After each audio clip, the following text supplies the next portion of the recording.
Chapter 534, Fire Dragon Potion. Maple City, overwhelming trading firm. Master Aspiration, may I know if you are satisfied with the overwhelming trading firm's advanced alchemy room? Yulan asked softly as she watched the white-haired old man standing beside the workbench.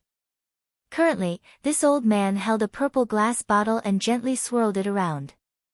Yulan was extra careful when dealing with this old man, Master Silent Aspiration, treating him with more respect than even Feng Xianyang. Although this white-haired old man was already past 70 years old, even Underworld's upper management had to show this man great respect, much less a young woman like herself. Before Yulan had even been born, this old man had explored virtual reality games for many years. And throughout all these years, he had focused fully on the art of alchemy. In this day and age, nobody in the virtual gaming world's alchemy industry did not know the name Silent Aspiration. Old man Silent Aspiration was already a basic alchemist. Meanwhile, if Shi Feng could see the potion this old man was concocting right now, he would find it both shocking and familiar. The potion in the glass bottle was a fire resistance potion. However, it was not just any fire resistance potion. It was a modified variation. In the past, this potion had been known as the Fire Dragon Potion, and it had been extremely famous throughout God's domain. Not only did it provide more fire resistance than a basic fire resistance potion, but its duration was also much longer.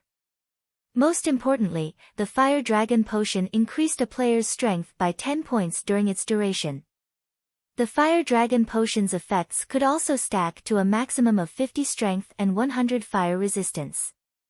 To an ordinary player, 50 strength was a significant increase, not to mention experts. Not bad. I never expected that you, little girl, could actually obtain such a good bottle. This has finally allowed me to complete my newly developed potion. Silent Aspiration smiled at the red liquid inside the purple bottle. Satisfied, he said, sure enough, it is as I surmised. Not only will the fire resistance stack, but the strength bonus will also stack. Seeing as the basic version of the potion already possesses such wonderful effects, let's call this the Fire Dragon Potion. Little girl, consider yourself lucky. Master Aspiration, you truly are amazing. You are actually capable of producing such a powerful potion. May I know the success rate for this Fire Dragon Potion? Yolan's eyes lit up with joy when she saw the Fire Dragon Potion's effects. In order to convince Master Silent Aspiration to come to Maple City and help Overwhelming Smile, she had to go through much difficulty to obtain this set of mysterious iron alchemy equipment.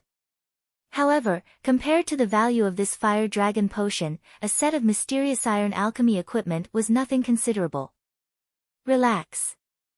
If this old man crafts the potions personally, my success rate is 50%, and though the success rate of other alchemists might be below 30%, the materials I've used to concoct this potion are all common. It won't do much harm to waste some, Silent Aspiration laughed.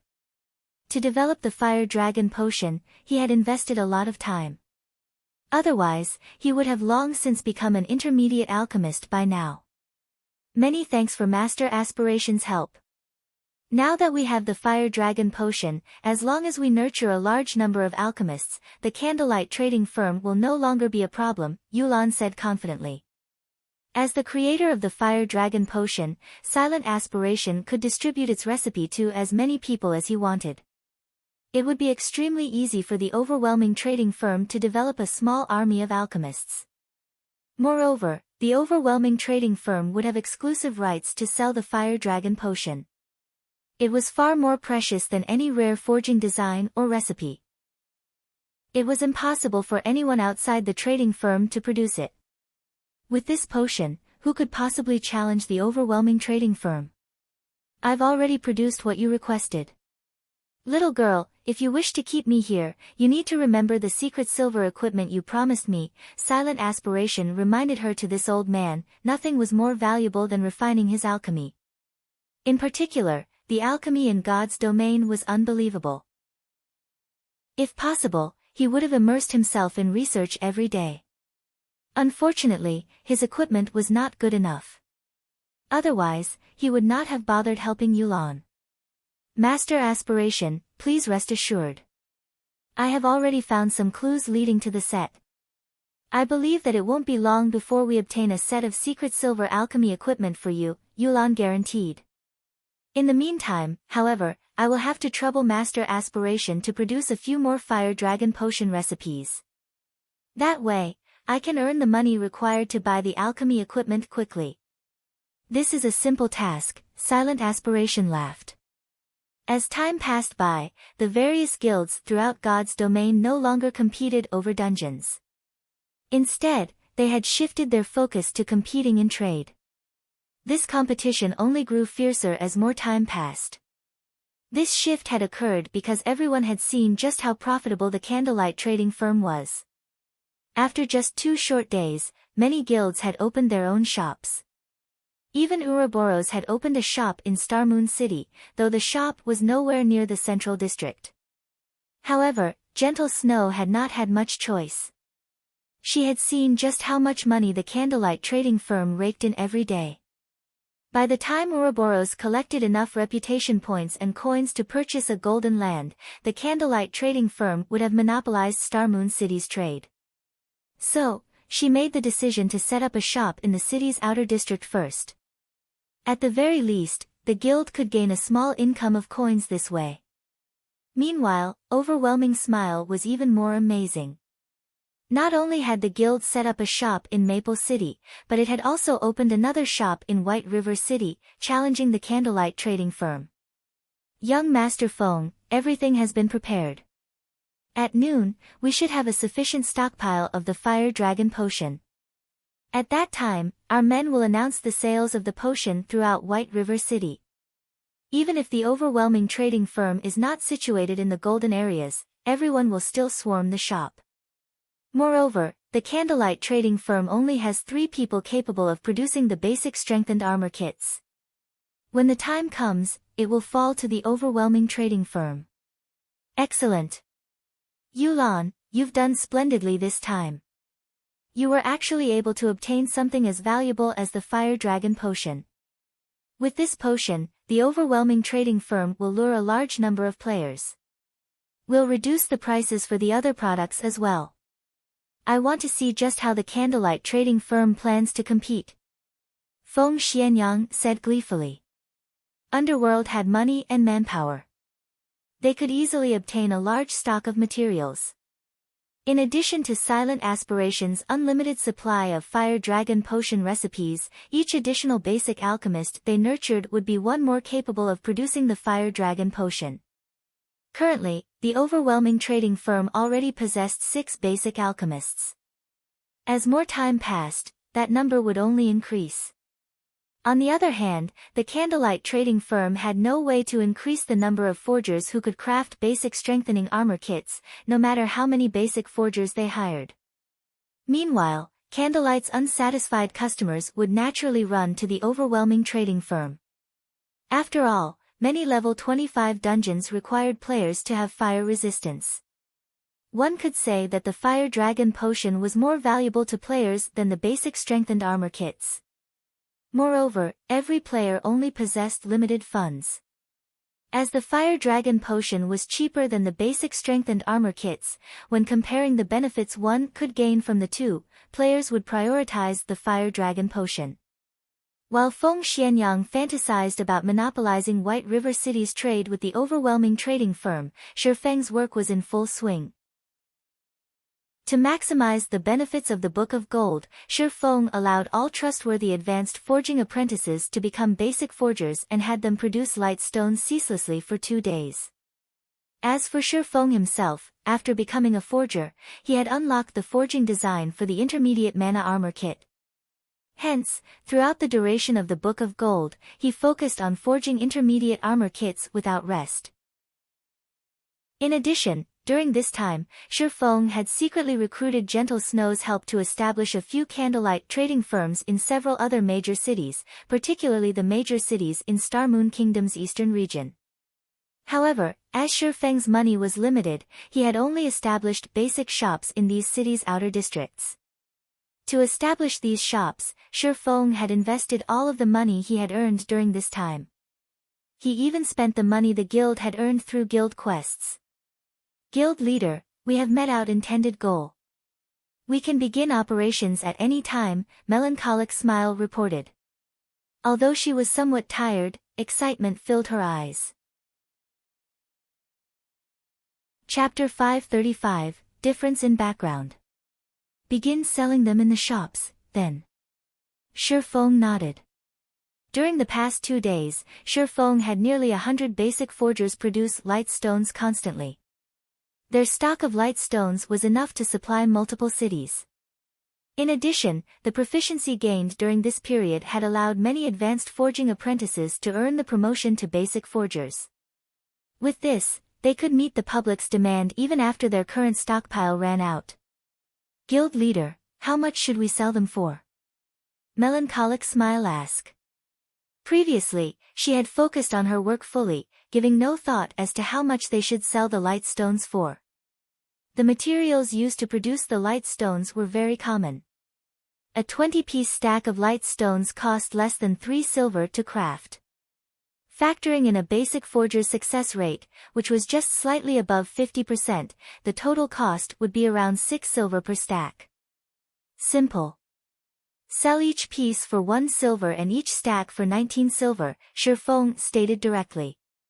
Unlike the basic strengthened armor kits, which were considered luxury items to most ordinary players, light stones were commonly used items. So, its price was also very low. In the past, the starting price for light stones had also been roughly 1 silver per piece.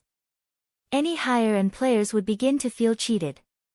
However, as the number of players who could produce the item increased, the light stone's price would eventually fall to 50 copper per piece and 10 silver per stack. What about the intermediate mana armor kits?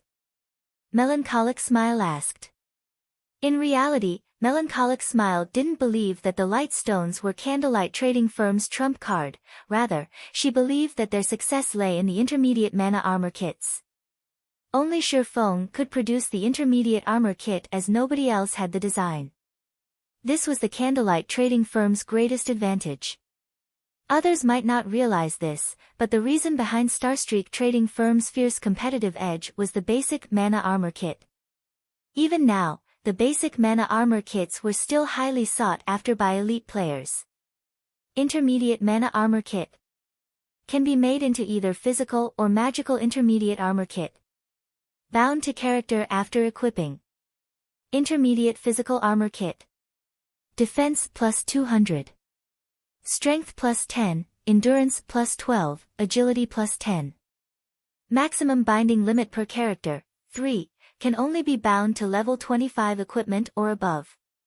Intermediate magical armor kit. Defense plus 60. Intelligence plus 10, endurance plus 12, vitality plus 10. Maximum binding limit per character, 3, can only be bound to level 25 equipment or above.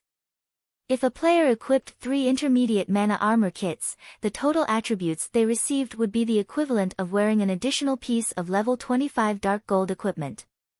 One could not buy level 25 dark gold equipment through the market even if they had the money.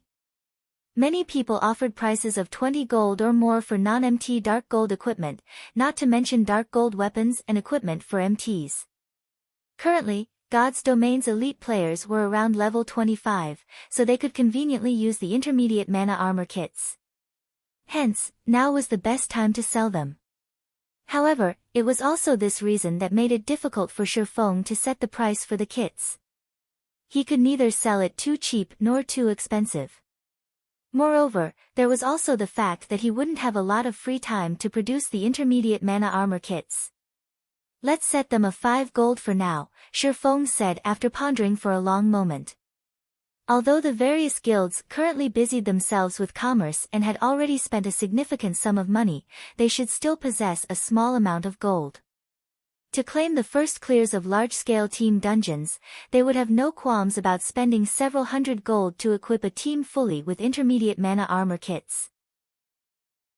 Following which, Melancholic Smile began to prepare. Meanwhile, the overwhelming trading firm had also begun selling the Fire Dragon potions. This Fire Dragon potion is awesome. It can stack attributes and fire resistance.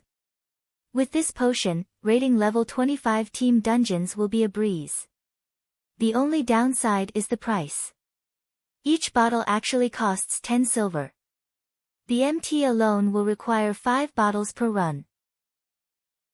Everyone else in the team will have to drink at least 1 bottle as well. What can you do about it? The overwhelming trading firm is the only place that sells this potion. However, if we can successfully raid 10 and 20-man hard mode team dungeons, we will more than earn back the cost. Overwhelming Smile's advertising had been very well timed. As the Fire Dragon potions went on sale, people began to promote the potion at the various lively locations throughout White River City. As a result, many teams, who had struggled with the level 25 dungeons that required high fire resistance, grew interested, and they had promptly run towards the overwhelming trading firm to purchase the Fire Dragon potion. Shortly after the Fire Dragon promotion went up for sale, some of the players visiting the Candlelight trading firm to purchase daily necessities discovered that something had changed. There were several new counters in the hall on the first floor. Initially, due to the recent increase to Candlelight's space, the first floor had felt relatively empty. Now, however, it was just right. What is this? Curious players quickly flocked around the new counters. Hello, sir, this is our Candlelight trading firm's newest product, the Light Stone. With this item, you won't have to worry about not being able to grind at night, the NPC Beauty slowly explained. To ordinary players, nothing was more of a headache than grinding at night. At night, not only was monsters' vision unaffected, but there was also a certain increase to monsters' combat power. On the other hand, players' vision was considerably limited during nighttime, significantly affecting their combat power. However, this was still not the biggest problem. At night, because of the vision problem, it was much easier for monsters to ambush parties. Hence, ordinary players were normally afraid of grinding monsters in the dark. Meanwhile, the Light Stone just happened to brightly illuminate a large area, allowing players to see as if it were daylight. With this item, not only would monsters' strength remain unchanged, but it was also easier for players to avoid ambushes. Since players would be able to see as normal, they could also fight with their usual combat power, so grinding monsters would be as easy as it was during the day. Crap, there's actually such a good item available. How much is it? A player asked. As this is a new product, we are selling each Light Stone at the low price of 1 silver coin. You can also buy a stack of 20 at a discounted price of 19 silver coins, the NPC Beauty smiled brightly as she spoke. It's so cheap. I want 1 stack. Wait, I want 2 stacks. Suddenly, the players inside the hall began to purchase Light Stones madly. Although ordinary players did not make a lot of money, they normally formed parties when grinding in the fields. If they split the cost of 19 silver between each party member, they could easily afford the Light Stones. Moreover, each stack of Light Stones could last a party up to 2 nights. As long as one casually tallied up the accounts, the majority of the independent players would not miss out on this opportunity. An ordinary party could definitely earn more than 19 silver coins from 2 nights of grinding, not to mention an elite party. Very quickly, news of the Light Stones spread. Players who received the news immediately disregarded whatever they were currently doing and hurried to the Candlelight trading firm. For a time, the Light Stones became far more popular than the Fire Dragon potion. What? You're saying that the Candlelight trading firm is selling Light Stones in large quantities? Feng Xianyang was baffled when he heard this latest report from his subordinate. Even if the 3 forgers of Candlelight focused on producing Light Stones without rest, it would not be possible to produce so many. Young Master Feng, this information has been verified. It is real. Based on our initial estimates, more than 1,500 stacks of Light Stones have already sold. Even so, the Candlelight trading firm continues to sell them without limit. Now, many of the overwhelming trading firm's customers have already run to the Candlelight trading firm to shop. Shit! Shit! They scammed me of more than 50 million credits. They will pay for this. At this moment, Feng Xianyang finally came to a realization. The previous 3 advanced forging apprentices had been a trap set by the candlelight trading firm. He had lost over 50 million credits, just like that. Moreover, it had all been his own money. Instruct someone purchase light stones immediately. Buy as many as you can. I don't believe that they have an unlimited supply. Feng Xianyang commanded furiously. Chapter 536, Unshakable.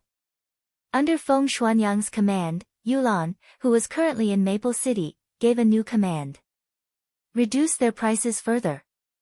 Miss Yulan, we won't earn much money if we reduce our prices any more than this, a female assistant cautioned. I don't want this, either. Yulan shook her head helplessly. The candlelight trading firm's new move is simply too effective. It actually obtains such a valuable product. Both ordinary players and elites require this light stone.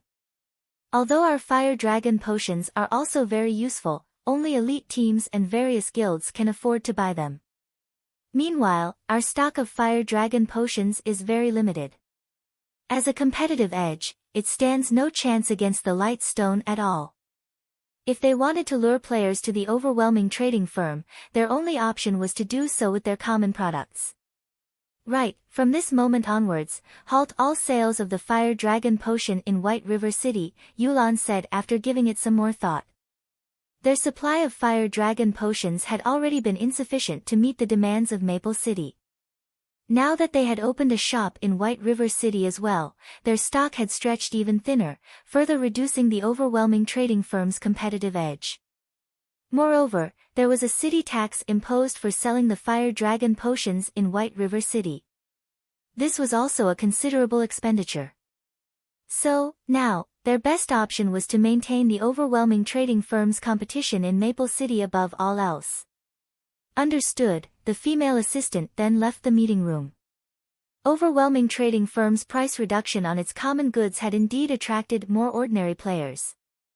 Common items such as whetstones and advanced whetstones, various food and beverages, regeneration potions and mana recovery potions, basic scrolls and more were must-have items when grinding in the fields.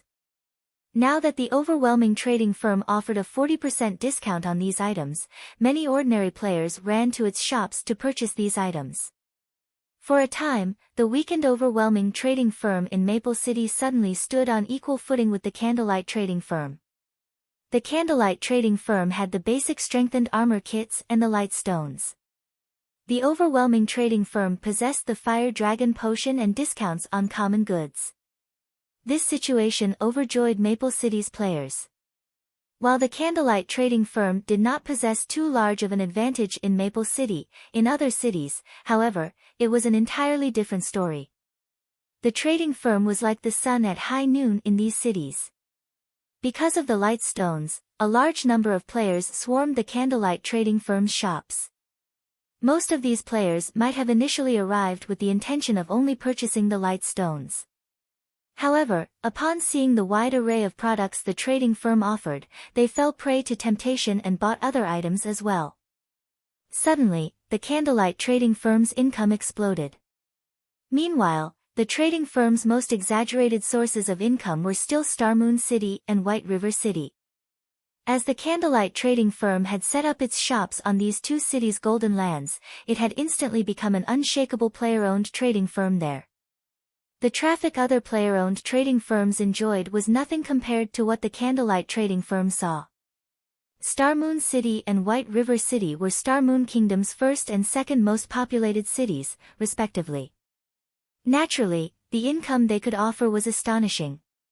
In a short few hours, the candlelight trading firm had earned over 1,000 gold. Guild leader, why don't we set up a few more shops in other cities? Melancholic smile suggested when she saw the trading firm's profits. This was only the income from 7 cities. If they set up a shop in every city throughout Starmoon Kingdom. There is no rush. Right now, we are relying on the light stones produced by almost 100 basic forgers to barely meet the demands of these 7 cities. If we expand any further, it will do more harm than good.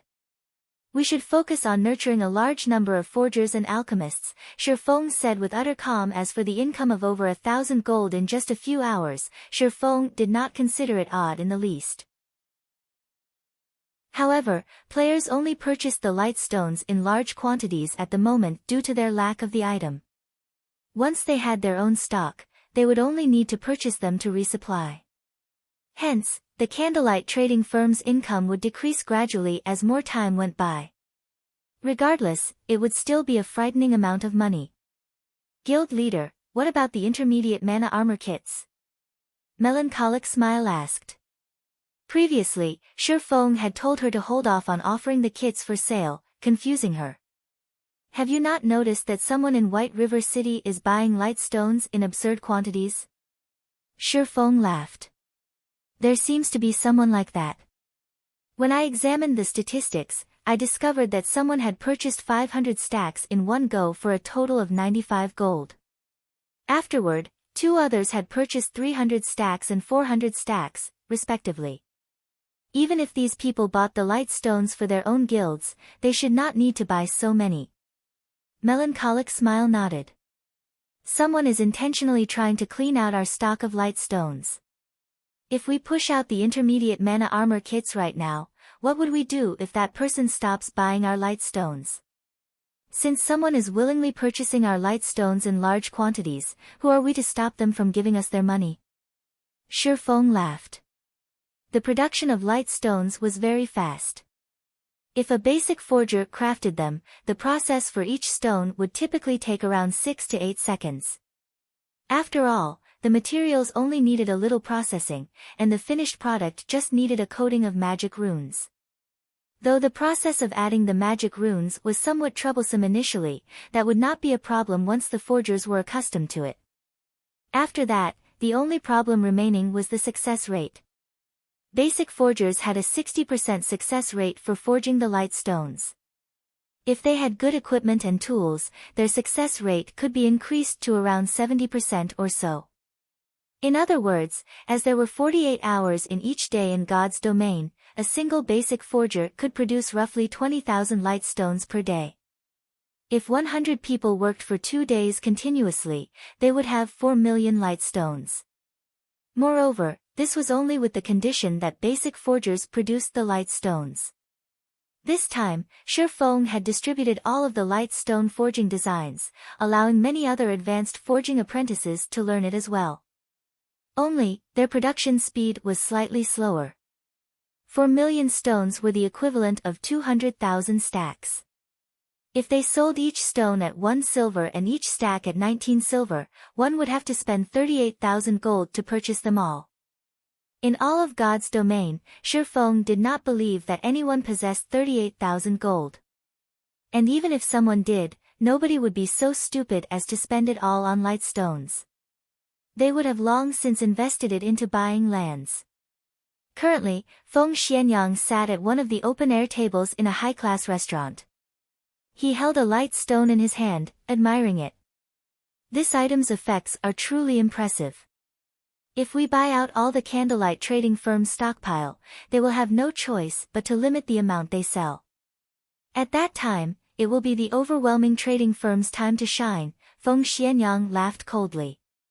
It would be just like the basic mana armor kits. Back then, the supply of the basic mana armor kits had been too limited. As a result, the kit's price had risen from 20 silver to 40 silver when other players resold it.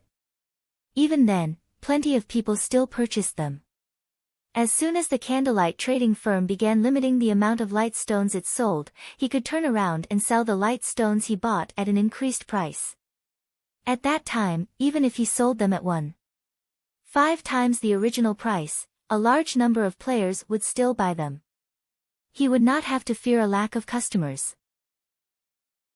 Young Master Feng, after using all the coins we bought with credits, as well as the coins earned through the overwhelming trading firm, we've purchased over 4,000 stacks of light stones. However, the candlelight trading firm shows no signs of limiting its sales, the slightly chubby middle-aged man reported worriedly, wiping the sweat from his forehead. What are you worried about? Now that we've purchased so many, they can't possibly have much left in their inventory. It won't be long before it is our time to shine, Feng Xianyang comforted the man, utter confidence filling each word. He had already asked the 3 advanced forging apprentices he had previously poached, so he knew that advanced forging apprentices had less than a 30% success rate for producing the light stones. Moreover, each stone required more than a dozen seconds to craft. Even if the candlelight trading firm had over a dozen people forging light stones constantly, it could not accumulate a large stock over a few days. After they had purchased so many stacks, even if the candlelight trading firm was not currently at its limit, it soon would be. Now, all he had to do was wait. Chapter 537, Legend Resurfaces. Inside the candlelight trading firm's serene and quiet special forging room, after spending a long time planning for the trading firm's future, the sound of his communicator ringing suddenly entered Shifeng's ears. He sure is fast. Shifeng's lips curled up when he looked at the name of the caller. The person contacting him this time was none other than Everlasting War, the person who had invited him to participate in the Dark Arena before. Shifeng promptly removed the demon mask's disguise, returning to his appearance as Yifeng. He then accepted the call and said, "Brother Everlasting, long time no see. It seems that your strength has risen significantly once again." He could not see Everlasting War's current level through the screen, but judging from the change in the other party's equipment, he could tell at a glance that Everlasting War had undergone quite an improvement. The last time Shifeng saw the Guardian Knight, Everlasting War was geared in a mix of fine gold and dark gold equipment, with the latter numbering only 3 or 4 pieces. Now, however, the majority of his equipment was giving off the glow effect of dark gold equipment. One could easily imagine how much his combat power had increased. Everything I am wearing right now came from the corporation. As long as Brother Yifeng officially joins the battle team, the corporation will naturally give you their full support as well, Everlasting War laughed. He was delighted with the equipment he was wearing right now. Otherwise, he would not have purposefully revealed their special effects. In reality, his objective in showing off his equipment was to display to Shifeng the strength of the corporation sponsoring their battle team. Such strength was indeed not something the guilds that one could find in the game could compare with. Take level 25 dark gold equipment for example. In the current god's domain, such an item was scarce, and every piece could sell for an astronomical amount. Moreover, even if one could afford it, there was no guarantee that they would have a chance to buy one. Even first-rate guilds only possessed several pieces. On the other hand, the majority of Everlasting War's equipment was level 25 dark gold equipment. The force backing him was evidently powerful. The time and venue for the test have already been set. It will be held 4 days from now in the Beast Empire's capital city, Beast City. At that time, you only need to come to the underground arena of Beast City. I will be waiting for you there, Everlasting War said, his expression suddenly turning serious. I hope that Brother Yifeng treats this matter seriously. During these 4 days, try to improve your equipment's quality as much as possible. I've heard that the higher-ups of the corporation have also found quite a few experts to participate in the test this time around. Among them, a few even possess powerful backers themselves, and they are mostly apex experts of the virtual gaming world. The competition this time is sure to be very intense. However, as long as you manage to pass it, the treatment you will receive will surely exceed your imagination. Thank you for your reminder. I will make sure to arrive on time, Shifeng laughed, not bothering to add anything else. As for Everlasting War's advice for him to upgrade his equipment, Shifeng had previously thought about doing so before. However, how could epic equipment possibly be that easy to obtain? Epic equipment? Shifeng could not help but ponder. At this point, he had already used up all the excess life force points he had saved up in the Icarus's heart. If he wished to upgrade the necklace to epic rank, he would have to collect the full 5,000 life force points required. However, after using that many life force points to open Twilight treasure chests, he had also obtained quite a harvest. Currently, he had also completed the Tier 1 set equipment for Shield Warriors and Guardian Knights. There were even a few extra set pieces for a second set. He had also completed the Tier 1 set equipment for Assassins, Elementalists, and Clerics. As for Berserkers, Rangers, and Druids, he was still missing one set piece for each class. He also obtained 2 extra set pieces for Swordsmen. Other than these Tier 1 set equipment, he had also obtained plenty of level 30 Fine Gold and Dark Gold equipment. Overall, his harvest was quite bountiful. It's been some time since I last targeted Overwhelming Smiles members. If I go for them again right now, they should not be too on guard against me. Shi Feng licked his lips. There weren't many Twilight treasure chests remaining. If he could upgrade the Icarus's Heart to Epic rank and obtain another shop promotion order, at that time, the Candlelight trading firm would truly become unstoppable. Saying so, Shi Feng immediately went into action. After leaving the special forging room, he immediately headed towards the teleportation hall. Although it was somewhat inconvenient to take action during daytime, with his standards, he would have no problems ambushing a bunch of elite players. Just as Shi Feng arrived at Maple City, Melancholic Smile called him. Guild leader, that group of people has finally stopped buying light stones in bulk. Do we begin now? Melancholic Smile asked with anticipation. It had been quite some time since the light stones first went on sale. Now, the Candlelight trading firm's income was gradually decreasing as the enthusiasm of players began to cool down. If they added more fuel to the fire at this moment, they were bound to deal the other player-owned trading firms a significant blow, as well as solidify the Candlelight trading firm's position further. Okay. Since we've wrung them dry already, begin selling, then. Shi Feng nodded. The reason why he chose not to sell the intermediate mana armor kits until now was his concern that some people would intentionally purchase them in bulk. Then, when the Candlelight trading firm's supply of the kits ran out, these people could take advantage of the situation to deal with the Candlelight trading firm, as well as earn a fortune while they were at it. Hence, Shi Feng planned to utilize the light stones first, to deplete the funds of these people. Soon, another new counter appeared simultaneously in the first-floor halls of the various Candlelight trading firms. Why was another counter added to the Candlelight trading firm? A berserker, who had come to purchase light stones, asked curiously. Hello, sir, this here is our Candlelight trading firm's latest product, the intermediate mana armor kit. This item will greatly increase your attributes. Moreover, you can equip up to 3 kits at a time, the beautiful NPC saleswoman explained. What? This is the intermediate mana armor kit? The berserker was stunned. The basic mana armor kits had long since become a legend in the city. Currently, each kit sold for 50 silver. Even so, many still wished to buy it. Unfortunately, there just was no supply for the item. Now that the intermediate version of the kits had suddenly appeared, how could this not be surprising?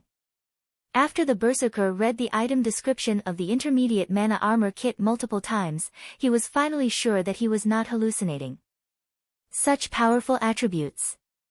Just a single intermediate mana armor kit is equal to 3 pieces of the basic version. The berserker's eyes shone dazzlingly, his drool nearly leaking out of his mouth. The attributes of the intermediate mana armor kit were simply too shocking. As long as one could equip 3 of these kits, it would be equivalent to wearing an additional piece of level 25 dark gold equipment. Currently, despite the high demand for level 25 dark gold equipment, supply for it was practically non-existent. Countless people could not buy one even if they wanted to. If he could equip 3 intermediate mana armor kits right now, it would be equivalent to having an additional piece of level 25 dark gold equipment. Just imagining it exhilarated the berserker. Battles in God's domain relied on 2 things, the player's techniques and the player's attributes. At this stage of the game, even if one had passable techniques, they would still have to consider the attributes of their equipment before they could try raiding a dungeon. To an ordinary player, even being fully geared in mysterious iron equipment was a dream, not to mention owning a piece of dark gold equipment. The attributes of a single piece of dark gold equipment could easily rival that of multiple pieces of mysterious iron equipment. If an ordinary player could equip 3 intermediate mana armor kits, it would no doubt result in a massive increase in strength. Crap. I was only missing just that bit of attribute to qualify for that 20-man team dungeon last time. If I can equip 3 of these intermediate mana armor kits right now, the team leader will definitely beg me to join them. The berserker could not help but fantasize.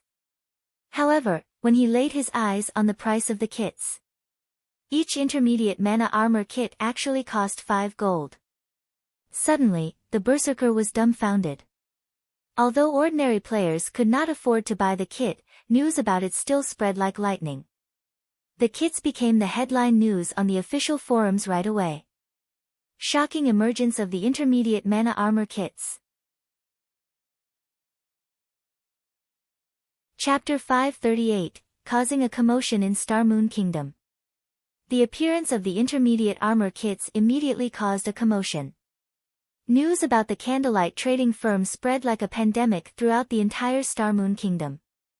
In just a dozen minutes or so, the initially fading hype over the candlelight trading firm surged once more. Players throughout the kingdom were behaving even more wildly than before. The light stone was merely common goods. Although it was of significant help to players, it did not provide any direct improvements towards a player's strength. It belonged to the category of support items. However, the intermediate mana armor kit was different. This was an item whose sole purpose was to increase a player's attributes. Moreover, it provided a considerable increase. Upon receiving news regarding this matter, many elite parties and teams that were out in the field immediately dropped what they were doing and rushed back to their respective cities. They made a straight dash to the candlelight trading firm to purchase the intermediate mana armor kits. If they were even a little too slow, other players would no doubt buy out the kits. It would be just like the basic mana armor kit, which had already passed into legend. According to the legend, many players who had managed to purchase the basic mana armor kits when they were initially released had already become experts by now. Some ordinary teams had also become top-tier teams capable of challenging hard mode, and even hell mode, team dungeons. However, hell mode was only limited to 10-man dungeons. To the majority of independent players, 20-man team dungeons were simply too difficult a challenge. The requirement of such dungeons on a player's equipment foundation was just too high. The requisite level in combat techniques was also extremely high. Only a small number of guild elite teams could clear such dungeons. Team leader, I've just received news that the intermediate mana armor kits are selling for a fraudulent price of 5 gold per kit. We can't afford them even if we want to buy them. They are indeed expensive. Even so, we still have to buy them. We must obtain them even if we have to borrow money to do so. I have deeply regretted not getting the basic mana armor kits. You should know our performance inside team dungeons as well. We are always short of just that small amount of damage and defense. Unfortunately, no matter what we do, we aren't able to upgrade our equipment any further. In the end, those teams that had the luck to buy 3 basic mana armor kits managed to brute force their way through the bosses. Right now, a single intermediate mana armor kit could match up to 3 basic mana armor kits. As long as we get our teams empty 3 of these kits, we will be able to defeat the bosses of the team dungeon. At that time, won't it be easy to earn back the money we spent? Many independent teams out in the field maps began taking action, using all means to collect money. To elite teams, collecting 5 gold was still relatively easy. However, it would be very difficult if they wished to obtain 15 gold. Even so, they still endured the hardship as they tried to amass 15 gold. After all, the effects of having an additional piece of level 25 dark gold equipment on an MT was quite significant. Normally, 20-man normal mode team dungeons dropped mysterious iron rank, secret silver equipment only dropped if one possessed heaven-defying luck. Meanwhile, there were only 3 or 4 bosses inside a team dungeon, and each boss dropped just 2 or 3 pieces of equipment. On average, one could get roughly 10 mysterious iron equipment with each dungeon run. After factoring in the money and items obtained from the dungeon monsters, a team earned around 4 gold to 5 gold each time they raided a 20-man normal mode team dungeon. There was also the need to factor in the team's various expenses, loss of EXP, and such, which further reduced the team's profits. Not to mention, the team's 20 members would split this profit. In the end, each member of the team would receive only a meager amount of money. However, the income one could obtain from a hard mode team dungeon was significantly higher. The bosses inside such a dungeon would drop at least one secret silver equipment with nearly a 100% certainty. There was even the possibility of bosses dropping 2 or 3 pieces of secret silver equipment at the same time. Even the monsters of the dungeon had a fixed chance of dropping mysterious iron equipment. Another point was that only hard mode team dungeons dropped certain necessary raw materials. After adding up the various types of income, a team would typically earn at least 10 gold from every dungeon run, more than double that of normal mode team dungeons. If a team managed to clear a normal mode team dungeon, they would be able to sate their hunger at most. However, if they succeeded in raiding a hard mode team dungeon, they would be able to dine like kings. Every time inside bars, there was bound to be some amazing teams celebrating their successful raid over a hard mode team dungeon, earning the envy of the surrounding players. Now that everyone received such an opportunity again, the players naturally had to make a desperate effort for it. For a time, players swarmed the candlelight trading firm. However, a majority of the players who came were only here to act as a placeholder for now. That was right, a placeholder. The teams backing these players were currently still in the midst of collecting money. As soon as they gathered enough, they would immediately purchase the intermediate mana armor kits from the trading firm, afraid that the kits would sell out. Although few independent players could afford the intermediate mana armor kits, it was an entirely different story for guilds. Guilds were already willing to invest thousands of gold in a single shop, not to mention spending several hundred gold to equip their core teams with intermediate armor kits. If guilds could fully outfit their core teams with intermediate armor kits, the combat power of these teams would rise to a whole new level. There was no question that it was a worthwhile investment. All the guilds that had received news regarding the intermediate mana armor kits immediately hurried over to the candlelight trading firm. Moreover, these guilds were incredibly ambitious, each and every one of them asking to buy 100 or more kits without hesitation. "What did you say? Why aren't you selling it to me?" a guild representative shouted angrily. "Have a good look. I don't lack the money to pay for them." "Sir, my apologies, but since the supply for the intermediate mana armor kits is too limited, we are only selling it in limited quantities. Ordinary players are allowed to buy at most 1 kit each time. As you are representing a guild, you will only be allowed to buy a maximum of 9 kits. If you are from one of the guilds partnered with the candlelight trading firm, you will be allowed to purchase up to 21 kits at a single time." The beautiful NPC saleswoman smiled faintly, paying no heed to the actions of the angry player before her. "Damn! Give me 9 for now, then." The guild representative was helpless about the situation as the guild he belonged to was not a partner of the candlelight trading firm. He had no choice but to buy 9 kits for now and have the guild send more members to make additional purchases. Only, they would have to waste a lot of time using this method. There were just too many players coming to buy the kits, and even lining up was extremely troublesome and time-consuming. Although the candlelight trading firm had only set up shops in a few cities, when players and guilds of other cities heard of the news regarding the intermediate mana armor kits, they had promptly made their way over to cities that housed the candlelight trading firm. Among them, the number of players running over to White River City was the highest. The candlelight trading firms based in White River City had the largest allocation of intermediate mana armor kits. That number was practically the total of all of the branch shops. Hence, many players from the various major cities and guild representatives all came over to White River City. Moreover, this allocation was something Shifeng had deliberately instructed Melancholic Smile to do. He had done so with the intention of increasing White River City's population.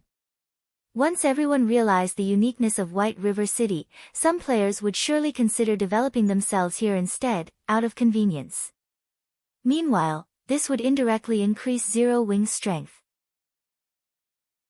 At this moment, the guilds that had previously chosen to partner themselves with the Candlelight trading firm were celebrating in joy. Previously, most, if not all, of them felt that they had taken a huge loss by partnering with Candlelight. Now, however, they had become the envy of all the other guilds. Being able to purchase 21 kits at a single time had saved them plenty of trouble right now. The intermediate mana armor kits were priceless. Currently, people were offering to buy the kits for 8 gold coins, and this price was still rising. Even so, nobody was willing to sell their kits. Moreover, under the oversight of the system, independent players could purchase only one intermediate mana armor kit. Nobody wished to waste this precious opportunity, so they would not readily sell the kits they had obtained. Just as many guilds were fighting to purchase the intermediate mana armor kits, silence filled Overwhelming Smiles guild residence in White River City. Inside the guild residence's meeting room, several veins were bulging on Feng Xuanyang's forehead. He was very nearly at the point of erupting. Boom! Boom! Boom! Feng Xuanyang violently slammed his fists down on the wooden table, and after a few consecutive blows, even the wooden table shattered. Young Master Feng, you must calm down. Calm down. How do you want me to calm down? Feng Xuanyang's eyes had already turned blood-red by now. If possible, he wished he could devour the Candlelight trading firm whole, right this instant. In order to purchase the light stones in large quantities, he had invested another 100 million of his own money. Meanwhile, he had done so with the intention of earning back the 50 million he had previously lost. He had even thrown in all the earnings of the overwhelming trading firm into the mix. But all he had accomplished was purchasing a bunch of goods that had a seemingly endless supply. The most infuriating part was that, upon receiving news regarding the Candlelight trading firm, his superiors had immediately ordered him to buy 300 intermediate mana armor kits. However, where was he supposed to get so many coins? 300 kits would cost 1,500 gold. Previously, he had indeed possessed this amount of money. Now, however, it was already gone. Chapter 539, Dominant Force. Young Master Feng, if there really is no other way, then let's sell the light stones we bought cheaply. This way, we can get back most of the money we lost. Sell them cheaply? Feng Xuanyang pondered. He had indeed thought about this method before. However, who would want to buy them? Currently, everyone had their eyes on the intermediate mana armor kits, throwing everything they had into accumulating money. Since the appearance of the intermediate mana armor kits, even the exchange rate for coins had risen significantly. How could anyone possibly bother to buy light stones? Even if someone were to buy his light stones, just how many could he possibly sell? He had a full 10,000 stacks piled up in his hands right now. Forget it. If I have to make a loss, so be it. I have to complete the task the higher-ups gave me. Sell the light stones at a 20% discount, then. Sell as many as you can. Even if we can't sell them all, we can at least make some trouble for the Candlelight trading firm, Feng Xuanyang sighed. The management of Underworld was extremely strict. If he did not complete his assignment, the consequences would be very severe. He had only managed to reach this position in the organization after many difficulties. Naturally, he could not fall short after coming this far. These 10,000 stacks of light stones had cost him 1,900 gold, more than half of which came from Underworld and the overwhelming trading firm. Although he would lose a significant sum of money by selling the light stones at a 20% discount, at least he could earn back Underworld's and Overwhelming Smiles' shares of the money.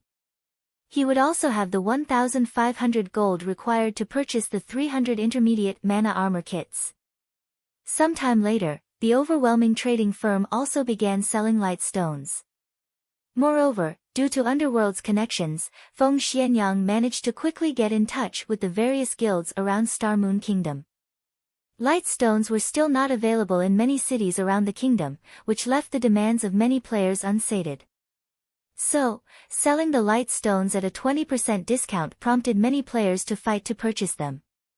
Only, for every stack of light stones sold, Feng Xianyang would feel a painful sting in his heart. Just as the intermediate mana armor kits were selling hotly in White River City, Star Moon City had also gone into a frenzy. Currently, upper managers of the various large guilds based in the capital stood in front of the counter inside the candlelight trading firm, their eyes bloodshot. I am the vice leader of the Wind God Guild. Call out your boss for me. I have a big business proposal that I wish to discuss with him. I am an elder of the Rainbow Guild. Why aren't you calling your upper management to come to greet me yet? Various guilds in Star Moon City were thinking of ways to contact the upper management of the candlelight trading firm. Unfortunately, no matter what words they used, the NPCs hired by the candlelight trading firm completely ignored them, leaving them restless. Initially, the various large guilds in Star Moon City were only somewhat surprised when the candlelight trading firm had set up a shop in the city. They never expected that someone could actually afford to buy a plot of land in the golden area of the city and even set up a shop there. Now, however, they could not help but wish they could purchase the entire candlelight trading firm. Using credits, of course. If they had to buy using coins, even if they added up the funds of every guild in the city, they would not be able to afford to buy the trading firm. Guild leader, I've received information stating that the candlelight trading firm's main branch is in White River City. Although the firm has set up a shop in the capital, its management seems to be based at White River City, a graceful and elegant female elementalist reported to the strong and dignified-looking man beside her. Meanwhile, inside a coffee shop a short distance away from the candlelight trading firm, many male players had promptly shifted their gaze to this tall beauty upon noticing her. In this day and age, with the popularity of nutrition and fitness, one could easily find handsome men and beautiful women. However, it was still extremely difficult if one wished to have a top-tier beauty accompany them inside the game. Not to mention, that beauty appeared to be that man's young secretary. Bro, when do you think we can live like that guy? A level 24 Guardian Knight muttered enviously. What nonsense are you spouting? The level 25 Ranger beside the Guardian Knight scoffed. Do you know who that man is? Isn't he just a little rich? What's there to be proud of? If I had that kind of money, beauties would surely throw themselves at me. I could also look for a group of little secretaries to play God's domain with me, the Guardian Knight replied with disdain. Look at yourself. It's no wonder you've been in this pitiful state all your life. The level 25 Ranger slowly explained, let me tell you, that man is not just some useless Prince Charming.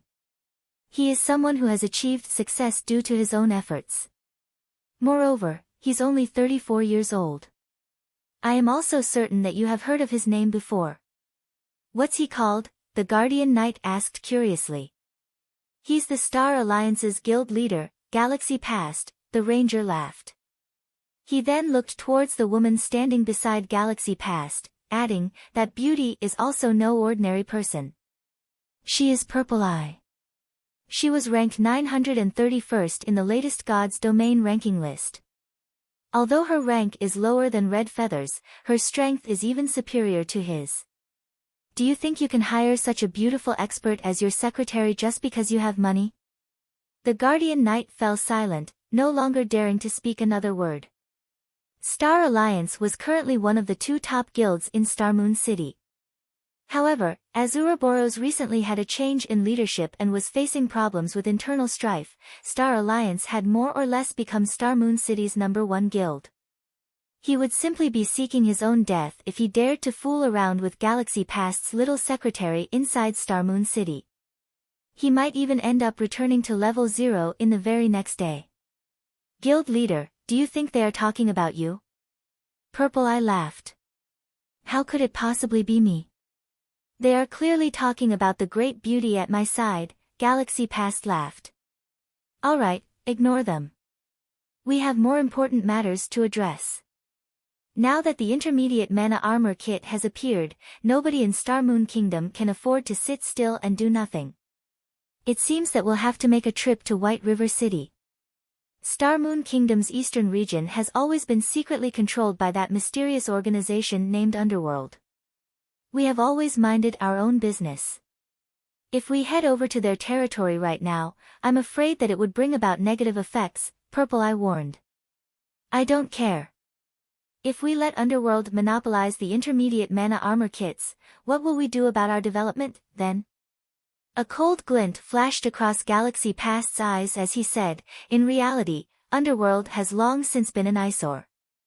Unfortunately, the organization's strength is altogether too massive and extensive. It has spread its influence across multiple kingdoms, and even into the Black Dragon Empire.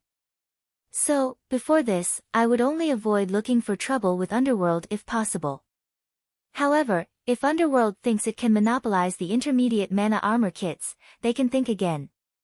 The impact of the intermediate mana armor kits was too massive.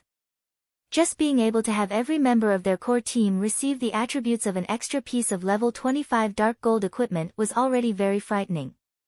Moreover, these kits would not drop upon death. If they could equip even their guild's elite members with these kits, their guild would practically be invincible. Meanwhile, inside Ouroboros's guild residence. Snow, are you really going to go? Zhao Yueru asked, her brows knitted together. We've just managed to stabilize the situation over here recently. If you head over to White River City, it would be troublesome if someone tries something in Star Moon City while you are away. Yueru, you should know that I don't wish to leave at such a time either. However, I must make a trip there personally for this matter. Gentle Snow shook her head. I'll leave this place to you for now. I'll try to return as quickly as possible. At the same time, the upper managers of the various large guilds in Star Moon City had also begun bringing along their men to White River City. Chapter 540, Grand Gathering. While Shifeng hunted and harvested members of Overwhelming Smile, White River City had become the focal point of Star Moon Kingdom. Many upper managers from first-rate and second-rate guilds had arrived in White River City. What's going on? Why are so many guilds in White River City? I've never seen many of them before. I heard that they've come to partner with the Candlelight trading firm. There are even guilds from the surrounding kingdoms, including the Black Dragon Empire who have shown up, let alone Star Moon Kingdom's guilds. Weren't others saying how Empire players were much stronger than Kingdom players? That doesn't seem to be the case to me. In the end, haven't they still come over to our White River City for some advantage? They've only come here because of the Candlelight trading firm. Look at the other kingdoms. Which one of them possesses a shop that sells intermediate mana armor kits? Right now, nobody has any level 25 dark gold equipment for sale at all. Meanwhile, the intermediate mana armor kits are even more powerful than level 25 dark gold equipment, and the Candlelight trading firm can produce it in large quantities. Having it and not can make a huge difference to dungeon raiding progress and PvP fights. Naturally, these guilds realize how important such an item is. The players filling White River City's streets and alleyways discussed the large number of guilds gathering in White River City, and a sense of pride bloomed in their hearts. No one would have thought that a lifestyle guild could possess so much influence. Damn! Why have so many people come here? At this moment, Feng Xianyang watched the growing number of guild representatives enter the Candlelight trading firm, wrathful flames burning in his eyes. To collect the required 1,500 gold, he had gone through a lot of trouble to sell the light stones. He also had to add in a large sum of his own credits. Meanwhile, it was obvious that the reason many guilds had come here today was none other than to purchase the intermediate mana armor kits. The Candlelight trading firm did not offer a large supply of intermediate mana armor kits. It had been a huge challenge for him to buy 300 kits for himself. Now that more competitors had appeared, his chances of fulfilling that quota had shrunk further. Among the guilds that had arrived, the Dragon Phoenix Pavilion from the Black Dragon Empire was the most powerful. It was the first-rate guild that was the closest to becoming a super guild. Unfortunately, the pavilion was younger than those true super guilds, having been established later. Otherwise, it would have joined the super guild's ranks by now. Meanwhile, the force and financial prowess backing the Dragon Phoenix Pavilion was no less than that of an organization like Underworld. Currently, the pavilion was the Black Dragon Empire's #1 guild. Other first-rate guilds stood no chance against it. The Dragon Phoenix Pavilion had sent one of its 2 pavilion masters, the Dragon Pavilion Master, as its representative. In the guild, the Dragon Pavilion Master's status was only below that of the Great Pavilion Master. The Dragon Phoenix Pavilion's management style was different from other guilds. Normally, a guild's management personnel consisted of the guild leader, vice leaders, elders, and so on. On the other hand, the Dragon Phoenix Pavilion could be split into 2 pavilions, the Dragon Pavilion and the Phoenix Pavilion. Each pavilion was the equivalent of a single guild, and both pavilions developed themselves independent of each other. Meanwhile, a pavilion master governed each pavilion. One could say that the pavilion masters were the equivalents of the guild leader of a guild. Moreover, the influence each pavilion wielded equaled that of a top-tier first-rate guild. With both pavilions merged, one could just imagine how powerful the Dragon Phoenix Pavilion was. The Great Pavilion Master managed the coordination between the 2 pavilions. This Great Pavilion Master was extremely mysterious and secretive. Even until now, there had yet to be anyone who knew the Great Pavilion Master's identity. However, the fact that this person was capable of managing 2 first-rate guilds at the same time showed how capable they were. Young Master Feng, we should be celebrating, the slightly chubby man beside Feng Xianyang said, smiling. Celebratory alcohol, what are you trying to say? Feng Xianyang frowned, saying, with so many competitors here right now, how will I possibly be able to buy 300 intermediate mana armor kits? Young Master Feng, hasn't our initial goal been to defeat the Candlelight Trading Firm and establish our own trade empire in White River City? Celebratory alcohol slowly explained, if only little fish and shrimp visit the firm, it would indeed be a good thing for the Candlelight Trading Firm. However, those who have arrived are all tigers and leopards, this is not good news for the trading firm. Think about it, the people that have shown up are either here to purchase the Candlelight Trading Firm or seek a partnership. However, who doesn't want to monopolize the intermediate mana armor kits for themselves? It is especially true for the people from the Dragon Phoenix Pavilion. In order to become a true super guild, the pavilion has ignored all costs and recruited a large number of experts. They even managed to recruit 5 of last year's top 10 newcomers to the virtual gaming world, not to mention experts who have already been famous for many years. Currently, the intermediate mana armor kit is the perfect item for the Dragon Phoenix Pavilion to advance itself. Naturally, the guild will not let go of this chance to obtain the kit for itself. The other guilds should feel the same. However, young Master Feng, you have personally seen the personality of the Candlelight Trading Firm's manager. Even Miss Yulan was helpless against her. One can just imagine what kind of response these newly arrived guilds will receive. At that time, things will definitely end on a sour note, and the Candlelight Trading Firm will make enemies of the various guilds.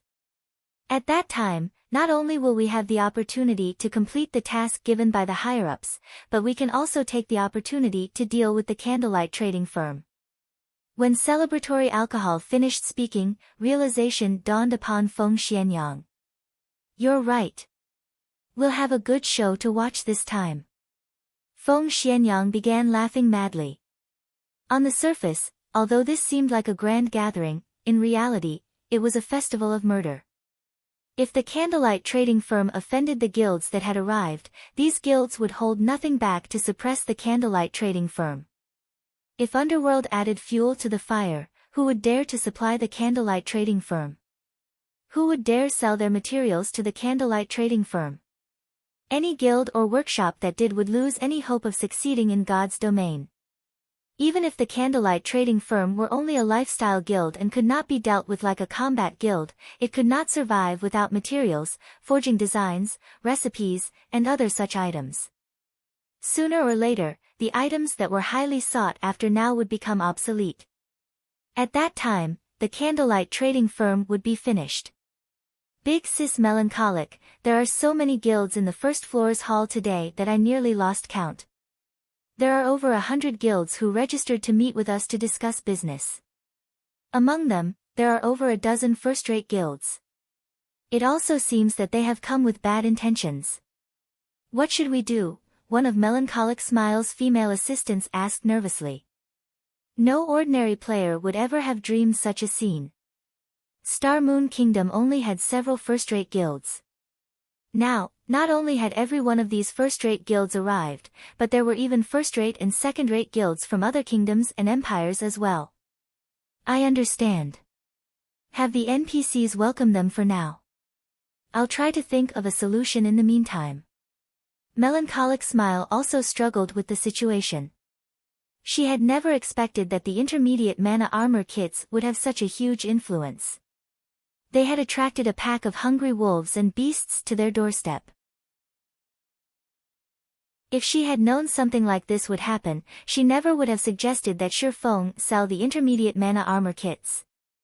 Even if they wanted to sell them, they should have only done so after the candlelight trading firm had secured its position in Star Moon Kingdom. Now, however, they were surrounded by enemies on all sides. Although Melancholic Smile really wished to solve this problem by herself, she could not come up with any ideas. This situation was different than the previous one she had handled with the guilds. If she approached this forcefully, she would offend the major powers of several kingdoms and an empire. To put it simply, she would be seeking her own death. Helpless, Melancholic Smile had no choice but to contact Shifeng. She was truly out of options, and she could only hope that Shifeng had something up his sleeve. Chapter 541, Terrifying Great Demon King. The Barren Ridge was a wasteland located in the Maple City region. The land was parched and cracked, not even a blade of grass could grow here. Yellow sand choked the wind as it was lifted into the air all year long. Yet, at this moment, many players could be seen grinding and leveling in this desolate area. The Barren Ridge was a level 25 to level 32 leveling map. Although it was a wasteland, various kinds of stone beasts lived there. Stone beasts were elemental creatures made of excellent stone materials. There was a 20% chance to obtain advanced stones when killing these monsters, and they even had a small chance of dropping rare ores. Nowadays, the forging industry was very popular, and many lifestyle players who disliked combat would learn forging. Hence, all sorts of forging materials were in high demand right now.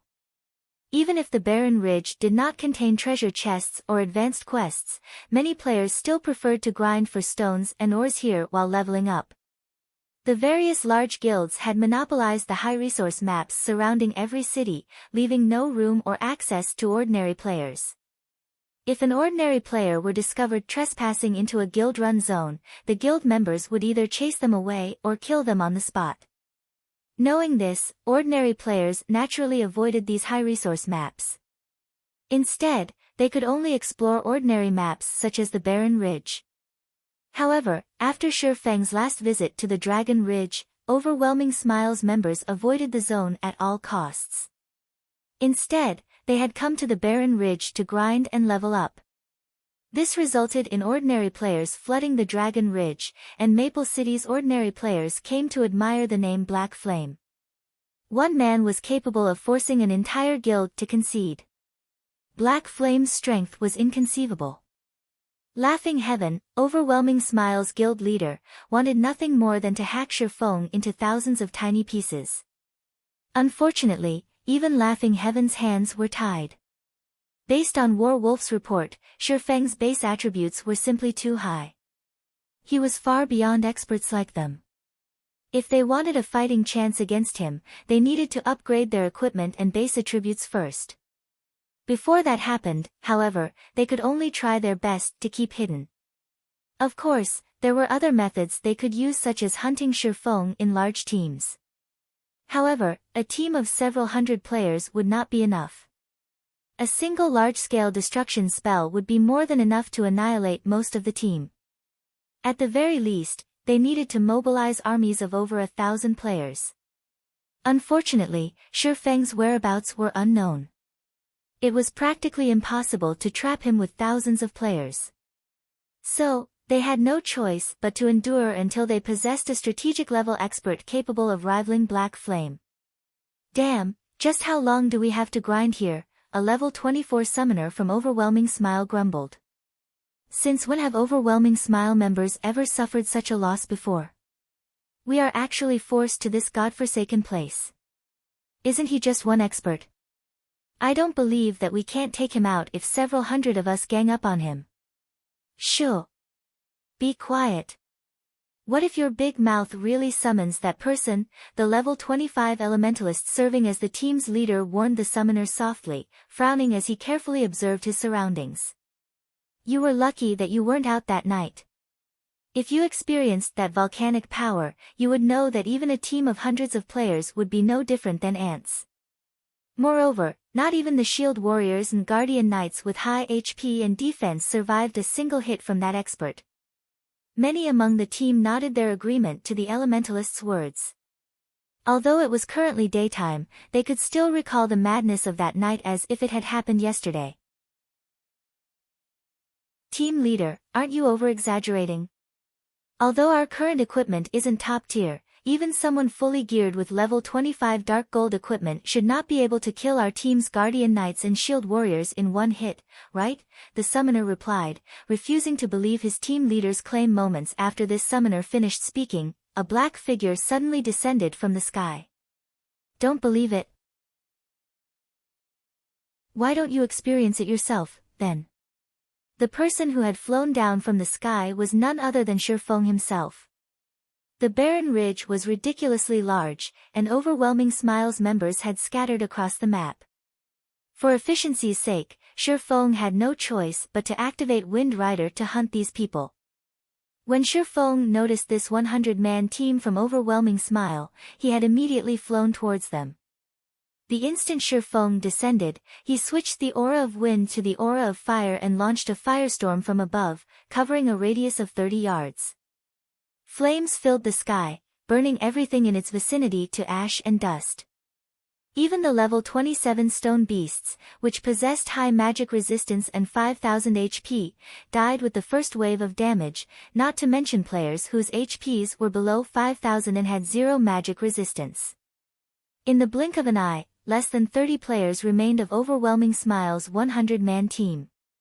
Their two spread out. After landing, Shi Feng frowned slightly when he noticed that many had escaped his firestorm. However, the massive AoE had dumbfounded Overwhelming Smile's members. Crap! It's the Great Demon King. Split up and run. Contact the guild leader and notify everyone else immediately, the Elementalist team leader responded quickly as he shouted in the team chat. Team leader, what should we be afraid of? He's just one person. Watch me take care of him. Although the summoner was also stunned by Shi Feng's firestorm, he quickly began chanting an incantation and summoned a flame beast, ordering it to attack the newcomer. The flame beast was a fire-type elemental creature possessing extremely high flame damage. Moreover, it also had a very powerful skill. Self-detonate. When activated, the flame beast would self-destruct and cause 300% damage to all enemies within a radius of 10 yards. It was a considerably powerful AoE skill. However, upon activating self-detonate, the flame beast could not be summoned again for another 4 hours. So, self-detonate was not a skill that could be used to grind monsters. Die! The summoner controlled the flame beast to dash towards Shi Feng. However, when the flame beast was only 10 yards away from Shi Feng, a streak of black light penetrated the elemental's body. The flame beast began to dissipate instantly. Impossible! Terror gripped the summon upon losing control over his flame beast. The flame beast was the strongest summoned creature he could currently call forth, and it had an HP of 10,000. Yet, before it could even get close to Shi Feng, it was already killed. even the summoner had not seen how his flame beast had died. To end the battle quickly, Shifeng activated Defensive Blade and Purgatory's power, increasing his attack range and damage. To Shifeng, the flame beast's 10,000 HP and attack range of 10 yards was nothing. By the time the summoner had reacted, he had discovered that he could not move his body. Someone stood right in front of him, and although this person hid his appearance behind a black cloak, his imposing aura and horrifically cold killing intent shattered any thoughts of resistance the summoner had. The summoner was truly and thoroughly terrified. Is this even a human? He finally understood why his team leader had sounded so unsettled. Just mentioning the name, Black Flame, was a huge taboo. In the blink of an eye, Shifeng's figure disappeared. Am I hallucinating? Before the summoner could say anything, his vision began to gray. Suddenly, his body fell to the ground. When did he even attack me? In a short moment, Overwhelming Smile's 100-man team had been annihilated. I've wasted too much time. They should have already contacted their guildmates by now. It will probably be more difficult to find other members now. Shifeng sighed as he looked at the loot scattered across the ground. He still had a long way to go to collect 5,000 life force points. Just as Shifeng finished gathering the drops and was about to search for the next batch of life force points, he received a call from Melancholic Smile.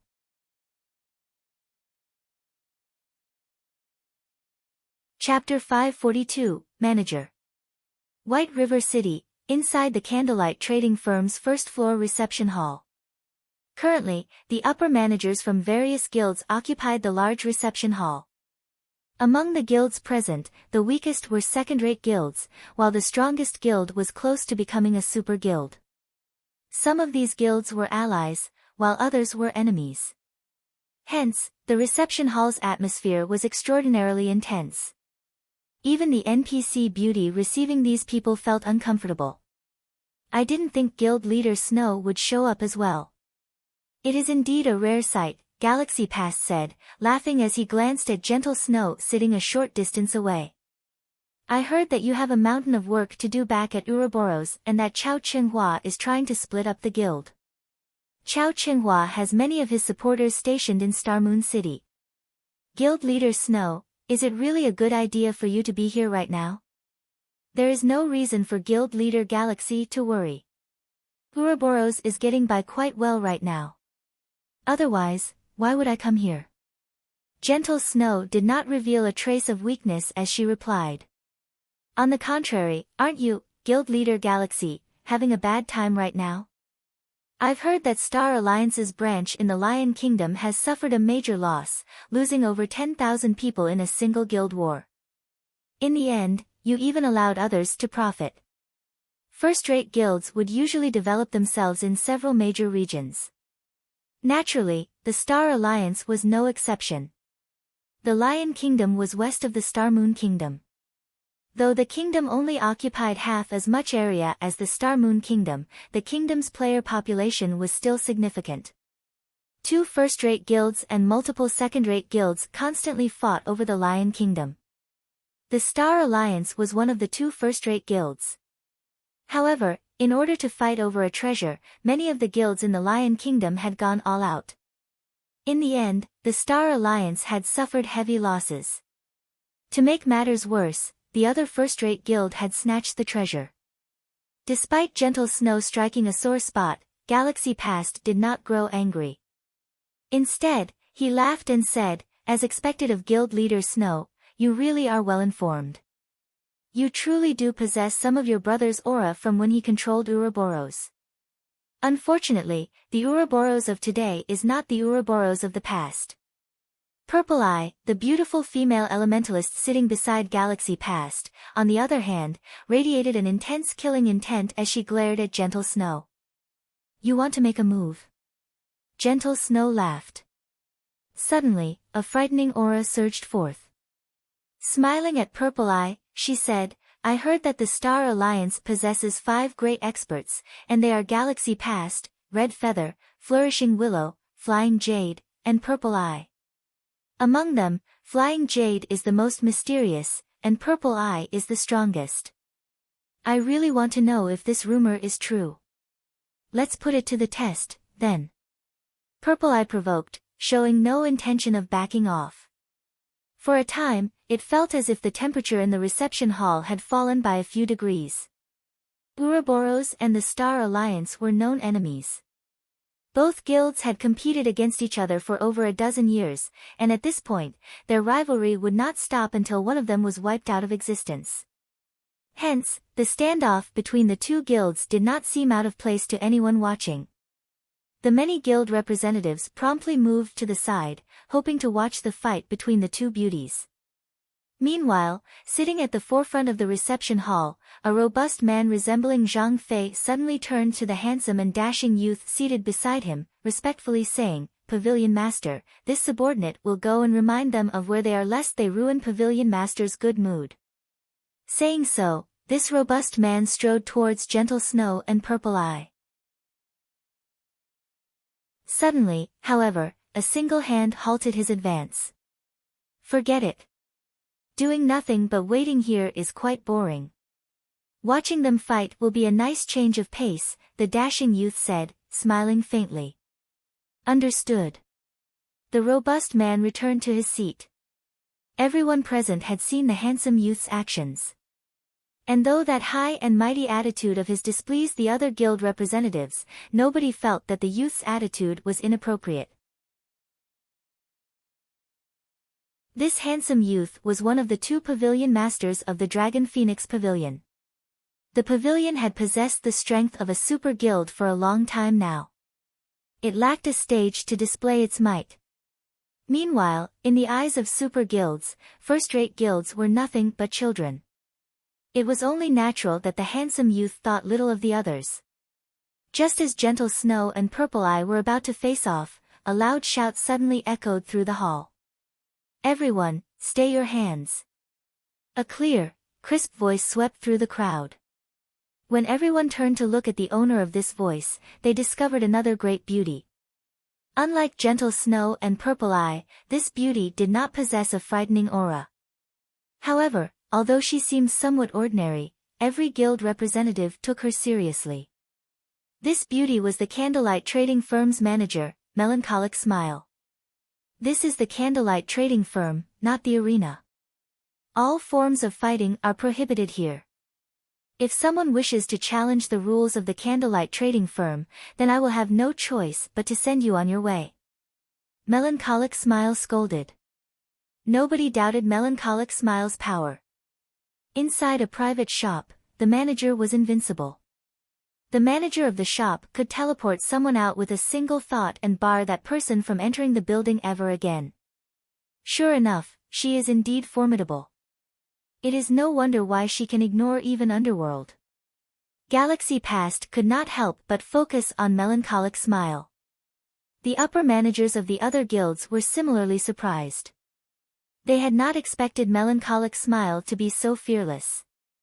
Every player here was an overlord in their own right, their status and identities were extraordinary. It was especially true for the first-rate guilds present. Yet, Melancholic Smile had not left any room for argument. Her mighty attitude was exactly as the information they received stated, so much so that she appeared even more overwhelming than before. At Melancholic Smile's appearance, Gentle Snow and Purple Eye glanced at each other before turning away. Everyone had come here today to do business. Nothing good would come from provoking the Candlelight Trading Firm.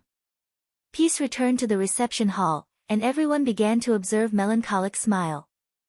Although she did not emit any sort of aura, there were not many people who had the courage to reproach two first-rate guilds. After all, the Candlelight Trading Firm was but a single lifestyle guild. Without any combat power of its own, it would have no choice but to purchase its materials from combat guilds. One could say that the trading firm's survival relied on combat guilds. Moreover, as the game progressed, the trading firm would require more precious materials. At that time, the firm's reliance on combat guilds would grow stronger. Hence, it was not a good idea for the firm to offend powerful combat guilds. At this moment, the Dragon Pavilion Master seated at the forefront of the hall opened his mouth and said, "Miss Melancholic, since you have arrived, shouldn't it be about time to begin our discussion?" Everyone nodded their agreement to the Dragon Pavilion Master's words. They had waited for quite some time now, and they had only waited for so long out of respect for the candlelight trading firm's prestige. Now that its manager had arrived, it was only natural that they began discussing business. Certainly. However, a manager like myself does not have the power to make the decisions you are all looking for.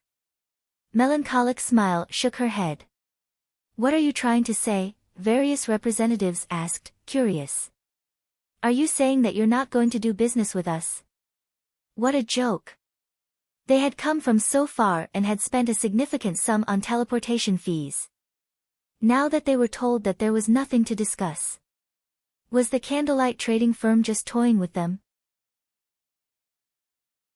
Suddenly, the temperature in the reception hall dropped sharply. Not a single person present was someone that should be easily offended.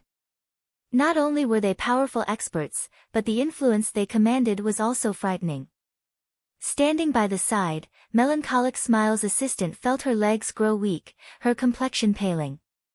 To an ordinary player like herself, this pressure was immense. Fortunately for the female assistant, everyone focused not on her, but on Melancholic Smile instead.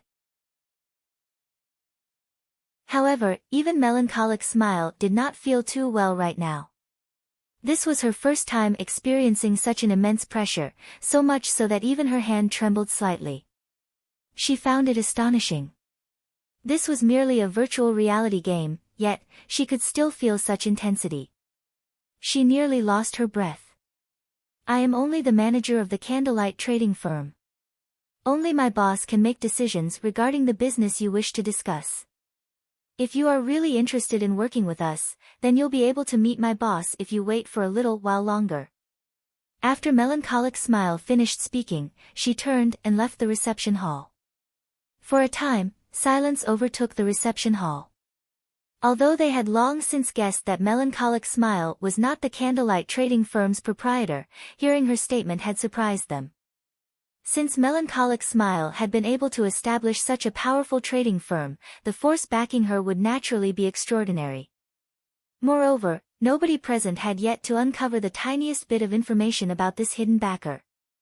One could just imagine this mysterious backer's power.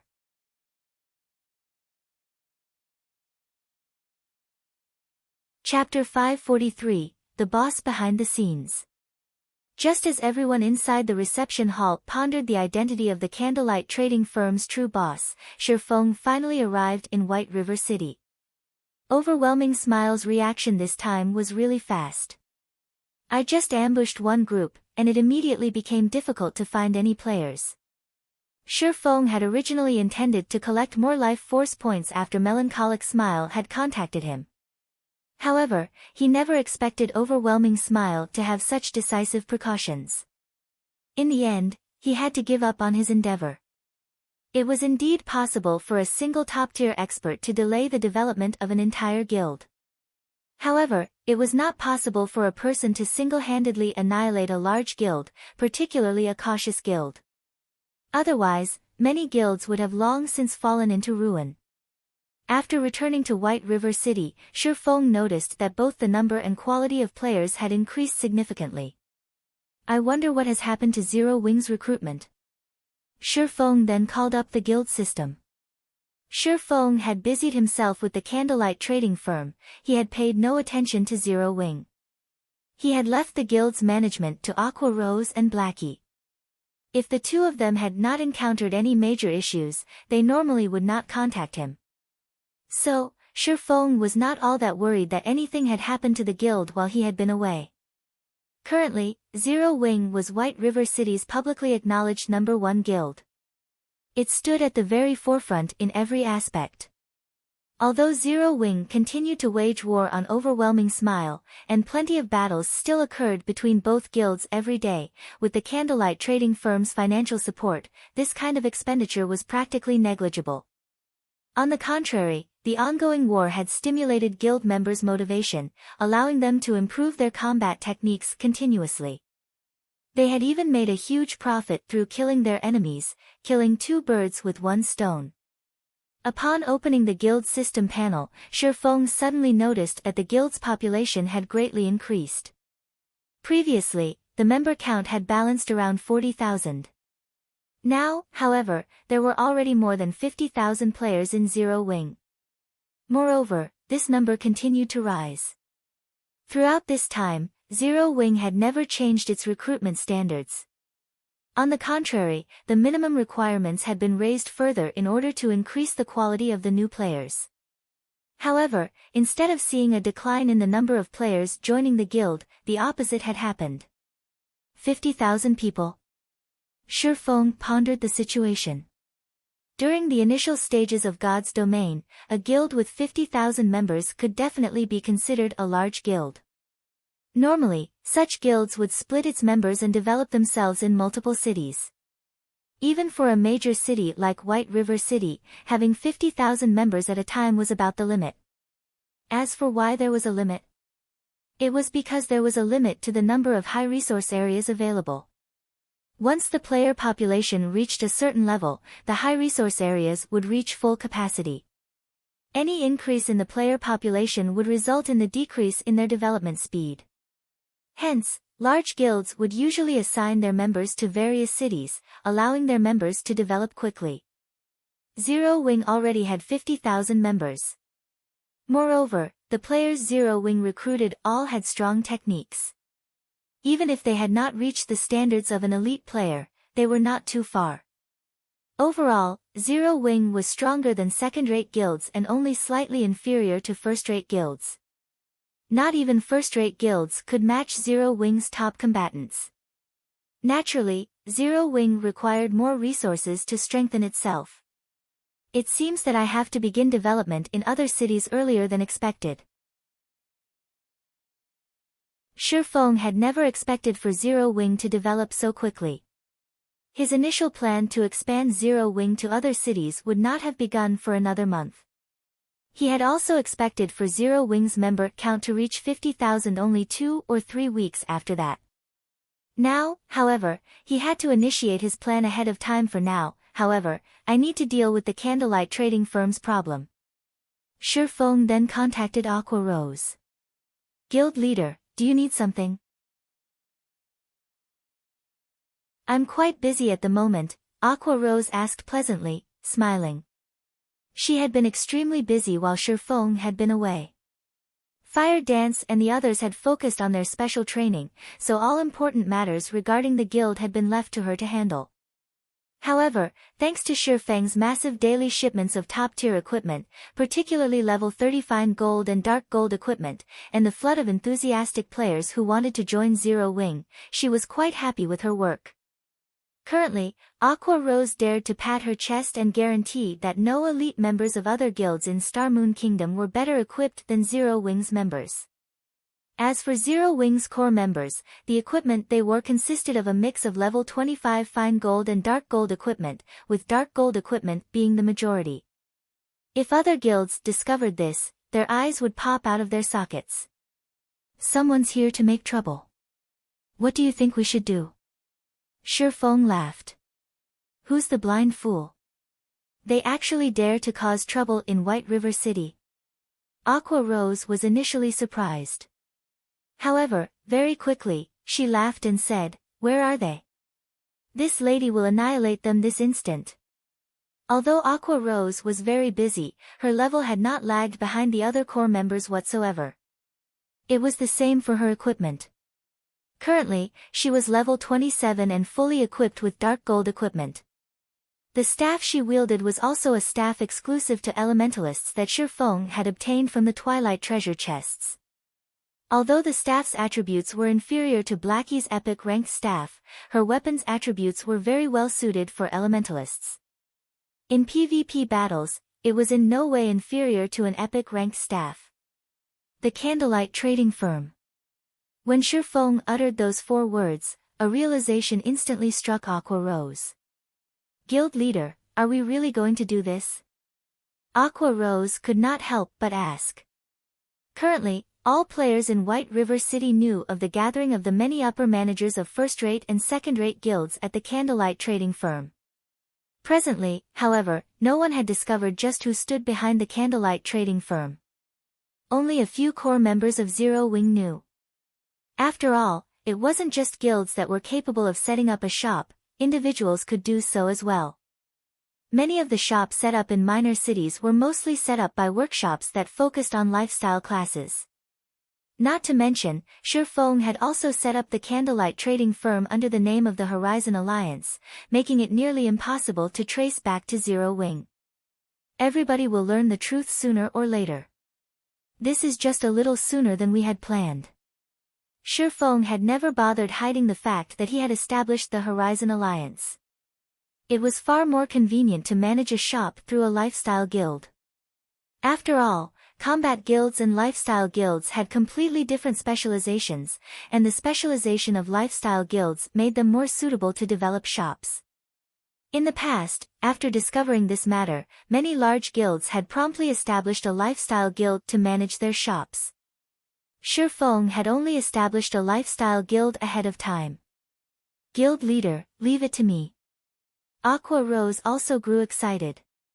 Inside the Candlelight Trading Firm's reception hall. Due to Melancholic Smile's statement, everyone inside the hall had begun to make their guesses of who might be the Candlelight Trading Firm's owner. However, even if the boss behind the scenes was impressive, what could he possibly do against so many large guilds? As everyone occupied themselves with their discussions, time slowly ticked by. This Candlelight Trading Firm sure knows how to treat its guests. They've already made us wait for such a long time. Do they really think we are easily bullied? A representative of a second-rate guild complained. Everyone was greatly displeased with the situation. Who were they?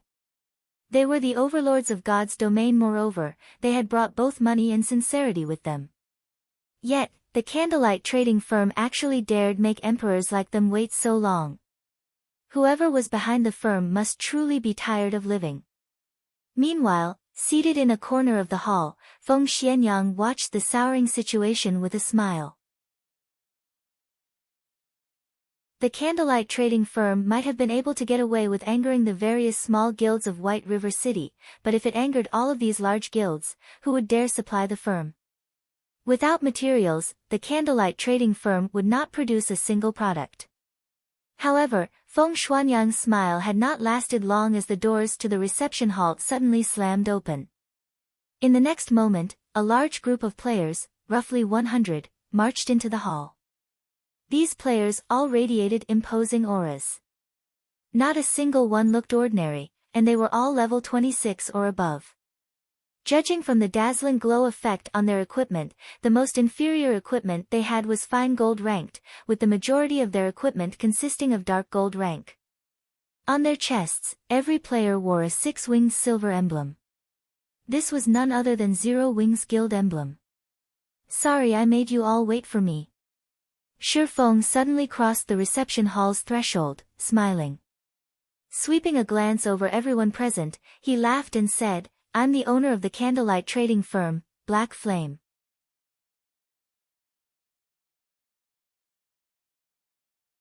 Chapter 544, Devour Everything. Zero Wing's arrival had silenced the reception hall. At this moment, practically every guild representative in the hall focused on Shifeng. Why does it have to be him? So that's the case. It is no wonder the Candlelight Trading Firm set up its headquarters in White River City. Everyone suddenly came to a realization. However, at the same time, the upper managers of the various large guilds reevaluated their impression of Zero Wing. The majority of the people present had not understood Zero Wing's true strength. They had only read some reports about the guild. Before arriving in White River City, each guild had investigated the various guilds residing in White River City. The reports had contained a lot of information about Zero Wing. Moreover, after the guild's intelligence agents' detailed investigation of the number 1 guild in White River City, they had quite the high evaluation of Zero Wing. Practically every agent had evaluated Zero Wing as a guild that was above a second-rate guild, but below a first-rate guild. Meanwhile, Zero Wing's guild leader, Black Flame, was even Star Moon Kingdom's #1 expert. Up till today, Black Flame had yet to suffer a single defeat. Even Overwhelming Smile, the guild secretly supported by Underworld, could only hold the position of #2 in White River City. When everyone had received these reports, they had simply laughed it off and placed no particular importance on Zero Wing. Now, however, the upper managers of the various large guilds even considered firing those intelligence agents of theirs. Just what had they investigated? How can Zero Wing be so powerful? Galaxy Past's expression became grim when he saw the members of Zero Wing. Guild leader, the woman standing beside Black Flame, isn't she Aqua Rose? An indescribable bitterness welled up in Purple Eye's heart when she saw Aqua Rose. They were old acquaintances. In the past, Aqua Rose had once invited her to join Twilight Echo. However, she had rejected the offer. She had been greatly shocked to find out that Aqua Rose had left Twilight Echo. Twilight Echo was an even stronger guild than the Star Alliance. However, Aqua Rose had left it without hesitation. Moreover, she had even joined a newly established and unknown guild after the fact. When Purple Eye had received this news, she even thought she had heard wrong. She had also felt it was somewhat unfortunate. A capable gamer such as Aqua Rose had taken such a foolish route. Now, however, it would seem that Aqua Rose's decision had not been the wrong one at all. A guild with a single expert was not particularly frightening. However, it was a different story if said guild possessed a large group of experts. Moreover, looking at the nearly 100 people who had entered the hall, each one of them wore equipment that could rival the best equipment the Star Alliance had to offer, so much so that the best geared members of the Star Alliance were even inferior to some of Zero Wing's core members. Furthermore, the Star Alliance could only scrape together, at most, enough equipment to gear a team of 20 players. It was absolutely impossible for them to equip a 100-man team. One could just imagine how powerful Zero Wing's background was. Moreover, Aqua Rose's current equipment actually consisted of only dark gold equipment. As for the dark red staff in her hand, Purple Eye could not even begin to imagine its rank. However, judging from the amount of pressure it emitted, it was most likely above dark gold rank. Now that Zero Wing had displayed its strength, even Gentle Snow, who was very familiar with Zero Wing, was surprised, not to mention the Star Alliance, which was also a Star Moon Kingdom guild. Regarding this revelation, Gentle Snow could only reveal a bitter smile. She did not know whether she should rejoice or lament right now. Previously, when Shifeng had offered to annex Ouroboros, she had thought that he was being wildly arrogant. However, looking at this dazzling and imposing 100-man team, there might not be a second guild in all of Star Moon Kingdom capable of building up such a team. With the two first-rate guilds of Star Moon Kingdom reacting in such a way, there was no need to mention the guilds that had come from a foreign country. Pavilion Master, this Zero Wing seems quite amazing. It has actually obtained so much dark gold equipment. Every one of these players also seem extraordinary, with a few even radiating dangerous auras. A blue-haired girl with bright eyes and slender eyebrows sitting beside the Dragon Pavilion Master exclaimed, giggling. Contrary to her words, her actions made it seem as if she did not take Zero Wing seriously at all. As expected of the #1 guild of White River City. It really does possess an impressive number of experts. The equipment it possesses is even more surprising. Only, it is a pity that such good equipment is actually being wasted on these people, the handsome youth stated, his gaze revealing a hint of greed. He could not help but admit that the equipment worn by Zero Wing's members was indeed amazing. Even the Dragon Phoenix Pavilion did not have so much top-tier equipment, much less first-rate guilds. If he could snatch all of it away. At that time, the Dragon Phoenix Pavilion would definitely become a bona fide super guild. It might even become even more powerful than a few current super guilds. Pavilion Master, should I secretly rob them all? The robust man named Blood Dragon asked softly. Let's discuss it first. The handsome youth waved his hand. Faintly smiling, he said, whether it is the Candlelight Trading Firm's intermediate mana armor kits or Zero Wings equipment, it seems that my trip to White River City has not been wasted. If I deal with this matter properly, the great Pavilion Master will definitely be pleased. Pavilion Master is truly wise. At that time, I want to see just how the Phoenix Pavilion plans to contend with our Dragon Pavilion. Blood Dragon laughed. Even after silence had gripped the reception hall for some time, Shifeng had not hurried to dive straight into business. Instead, he waved his hand and signaled Melancholic Smile. At this moment, Melancholic Smile opened her mouth and said, "Ladies and gentlemen, if you are here to purchase intermediate mana armor kits, please follow me. As our stock is limited, the Candlelight Trading Firm intends to hold a small-scale auction exclusively for you." Saying so, Melancholic Smile led the way out of the reception hall. In response, however, the guild representatives only turned to look at each other, showing no signs of leaving their seats. Who among them was not here to purchase the Candlelight Trading Firm, hoping to earn a massive profit through the transaction? How could they possibly come all the way here just to purchase a few measly intermediate mana armor kits? Particularly, the Dragon Pavilion Master from the Dragon Phoenix Pavilion looked utterly uninterested in the intermediate mana armor kits. With the Dragon Phoenix Pavilion taking the lead, everyone would naturally follow. However, among these people, one person stood up from their seat and followed Melancholic Smile. Has Gentle Snow gone insane? Galaxy Past watched Gentle Snow's departing figure. There were so many guilds putting pressure on Zero Wing right now. Even if Zero Wing were strong, it would have no choice but to tread carefully when faced with so many large guilds. Offending so many large guilds at once would be tantamount to suicide. Anyone who had a brain would definitely choose to stay. After all, they could take advantage of the situation to rake in even more profit for themselves, and that was not something a few measly intermediate mana armor kits could hope to compare with. Yet, Gentle Snow had actually chosen to leave. Don't tell me that no one else here is interested in the intermediate mana armor kits? Shifeng asked as he glanced at the seated guests. At this moment, Feng Xianyang stood. Righteously, he said, "Guild leader Black Flame, many of us here have journeyed from far away. We have already shown the Candlelight Trading Firm sufficient respect. If you turn us away empty-handed, our reputations will suffer." That's right, Guild leader Black Flame. Let's prosper together. Wouldn't it be better if we invest into and develop the Candlelight Trading Firm together? That way, everybody can profit. Many among the crowd began advising Shifeng as they laughed merrily among those present. Aside from the upper managers of a few first-rate guilds, everyone promptly voiced their agreement. Are all of you of the same opinion? Shifeng calmly asked. You could say that, the Dragon Pavilion Master, Nine Dragons Emperor, suddenly said. However, aside from my interest in the intermediate mana armor kits, I am also very interested in the equipment you all wear. Why don't you state a price? I'll buy all of it.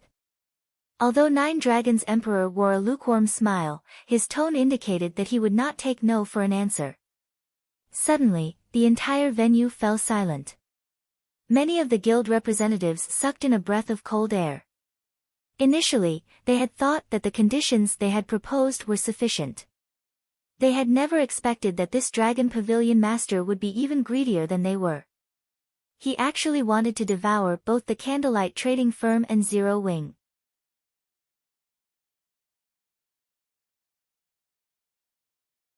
Chapter 545, Super Guild. Although Nine Dragons Emperor's words were quite arrogant, all of the various guild representatives present knew that this handsome youth before them had certainly earned his arrogance. The fact that the Dragon Phoenix Pavilion was hailed as a super first-rate guild, which was the closest existence to a super guild, was not without reason. Great strength had built that reputation. In today's era, virtual reality had long since integrated into everyone's life. Practically everyone would come into contact with virtual reality games in some form. Meanwhile, there were countless virtual gaming guilds. Any guild that the public officially recognized became a third-rate guild.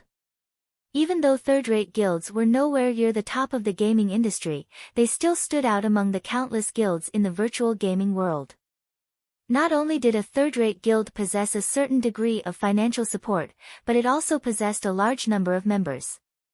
Normally, third-rate guilds had also earned some form of achievement in some virtual reality games. Standing above third-rate guilds were second-rate guilds. Not only did second-rate guilds possess abundant capital, but they also possessed quite a number of experts. These experts were normally those who held some fame in the virtual gaming world. As for a second-rate guild's member count, there was no need to even mention that. Normally, a second-rate guild would develop itself in multiple cities simultaneously. As for first-rate guilds, they were normally guilds that had been crowned as overlords in at least a dozen large-scale virtual reality games. Such guilds generally had over a decade of history, having overcome countless, painstaking trials. First-rate guilds had perfected expert training programs and a large network of contacts. Most importantly, these guilds had recruited a large number of experts over the years. Practically all up-and-coming experts of the virtual gaming world would be split between these first-rate guilds. With more experts joining the guild every passing year, there would always be a large number of experts present to support, to battle for, and to bring endless glory to the guild. They were existences far above second-rate guilds. As for super guilds, they were the titans of the virtual gaming world. There were even many virtual reality games that these super guilds had produced personally. They also had their own research teams that were set up to study and improve a person's gaming skills. Super guilds had no shortage of ordinary experts. Aside from recruiting some experts who possessed extraordinary talents, they would usually nurture their own army of experts. As for the various major competitions held in the virtual gaming world, these super guilds organized practically all of them. Meanwhile, the majority of the top-tier experts that had emerged from these competitions every year were usually experts that these super guilds had nurtured. Take Purple Eye and Aqua Rose for example. Both had been nurtured by the same super guild. After undergoing the sharpening of various major competitions and emerging victorious, both had become Rookies of the Year. They had then separated from the super guild they had belonged to develop themselves separately. In fact, this wasn't just limited to the two of them. Many well-known experts in the virtual gaming world had originated from super guilds. This was the amazing part about super guilds. With this aspect alone, super guilds were already leaps and bounds above first-rate guilds. Take the financial prowess backing super guilds for example. All super guilds already stood at the peak of the virtual gaming industry. In a society where virtual reality was so well developed, the economic value of the virtual industry constantly rose. Whether it regarded financial prowess or influence, super guilds were not one bit inferior to international corporations. There were some super guilds that were even stronger. Although the Dragon Phoenix Pavilion was not a super guild, in reality, it was not far from becoming one. Only, the pavilion was somewhat young. However, that was only true when compared to actual super guilds. When compared to other first-rate guilds, the pavilion's history was a lot longer than many first-rate guilds in the virtual gaming world. This should be fun, Galaxy Past said as he looked at Shifeng standing near the door, a meaningful grin appearing on his face. Guild leader, you still have the heart to make jokes? If the Dragon Phoenix Pavilion really buys out the Candlelight trading firm, wouldn't we have come here for nothing? Purple Eye asked as she frowned at Galaxy Past. She had come from a super guild, so she knew full well just how powerful a super guild's background could be. Although Black Flame was very strong, his strength only mattered in Star Moon Kingdom. If he were in a super guild, he would be considered average. As for the other experts of Zero Wing, a super guild had armies of such individuals. Not to mention, super guilds also possessed plenty of old monsters. Those players were no longer considered human. Only, these old monsters would not normally appear in the public eye, so not many people knew of them. A single flick from a super guild could easily annihilate Zero Wing. If it came down to a fight, Zero Wing wouldn't even be powerful enough to resist. In reality, even an amazing first-rate guild would stand no chance against a super guild, much less Zero Wing. At most, it could only provide a momentary struggle. This was also one of the reasons why there was only a small number of super guilds, despite there being a large number of first-rate guilds in the virtual gaming world. The only reason why super guilds did not go out of their way to compete with first-rate guilds, only contending with opponents of the same level, was because they did not like bullying the weak. It was the same concept as for how an adult would not participate in a fight between children. Doing so would only harm to their reputation. It seems that Gentle Snow's decision was correct.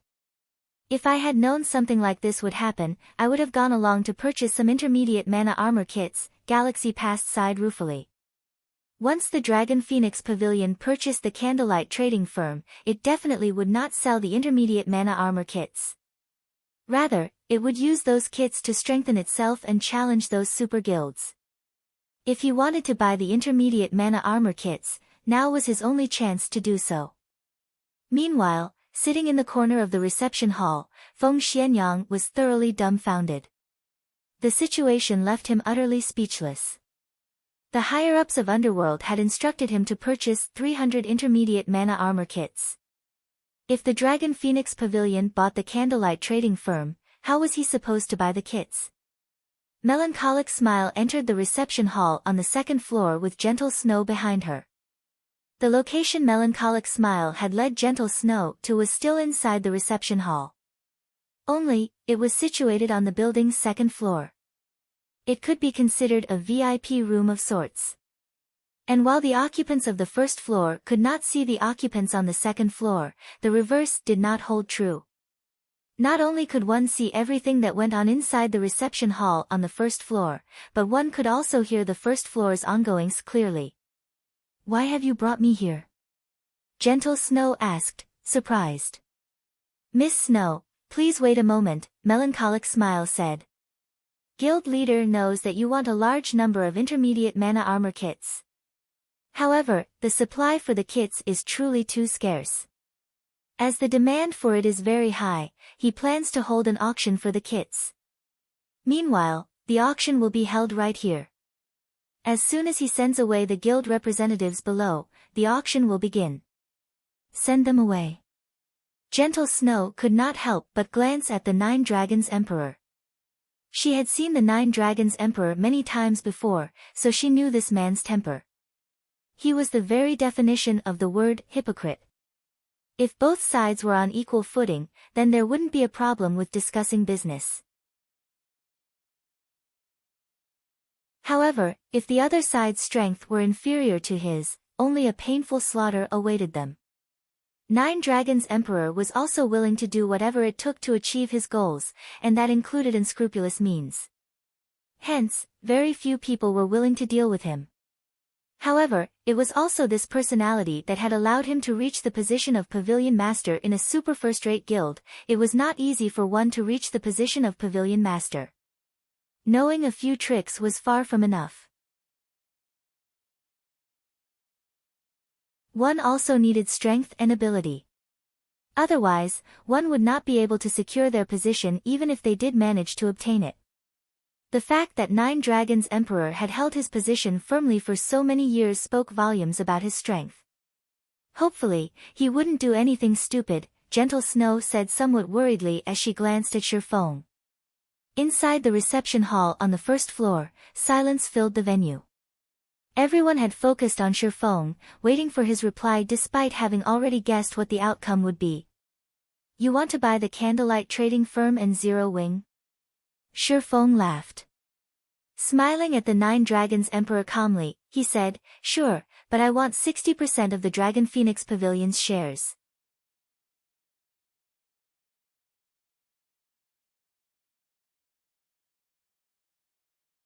Chapter 546, Even Dragons Have to Bow. Immediately after Shifeng finished speaking, silence overtook the venue. Every guild representative in the hall was stupefied. Black Flame has gone insane. They all stared at Shifeng with dropped jaws. Who was the Nine Dragons Emperor? He was the pavilion master of the Heavenly Dragon Pavilion. He stood at the very top of the Dragon Phoenix Pavilion. With a single word, he could easily bring an end to the existence of any second-rate guild in the virtual gaming world. Moreover, the Nine Dragons Emperor was famed for being vicious and merciless.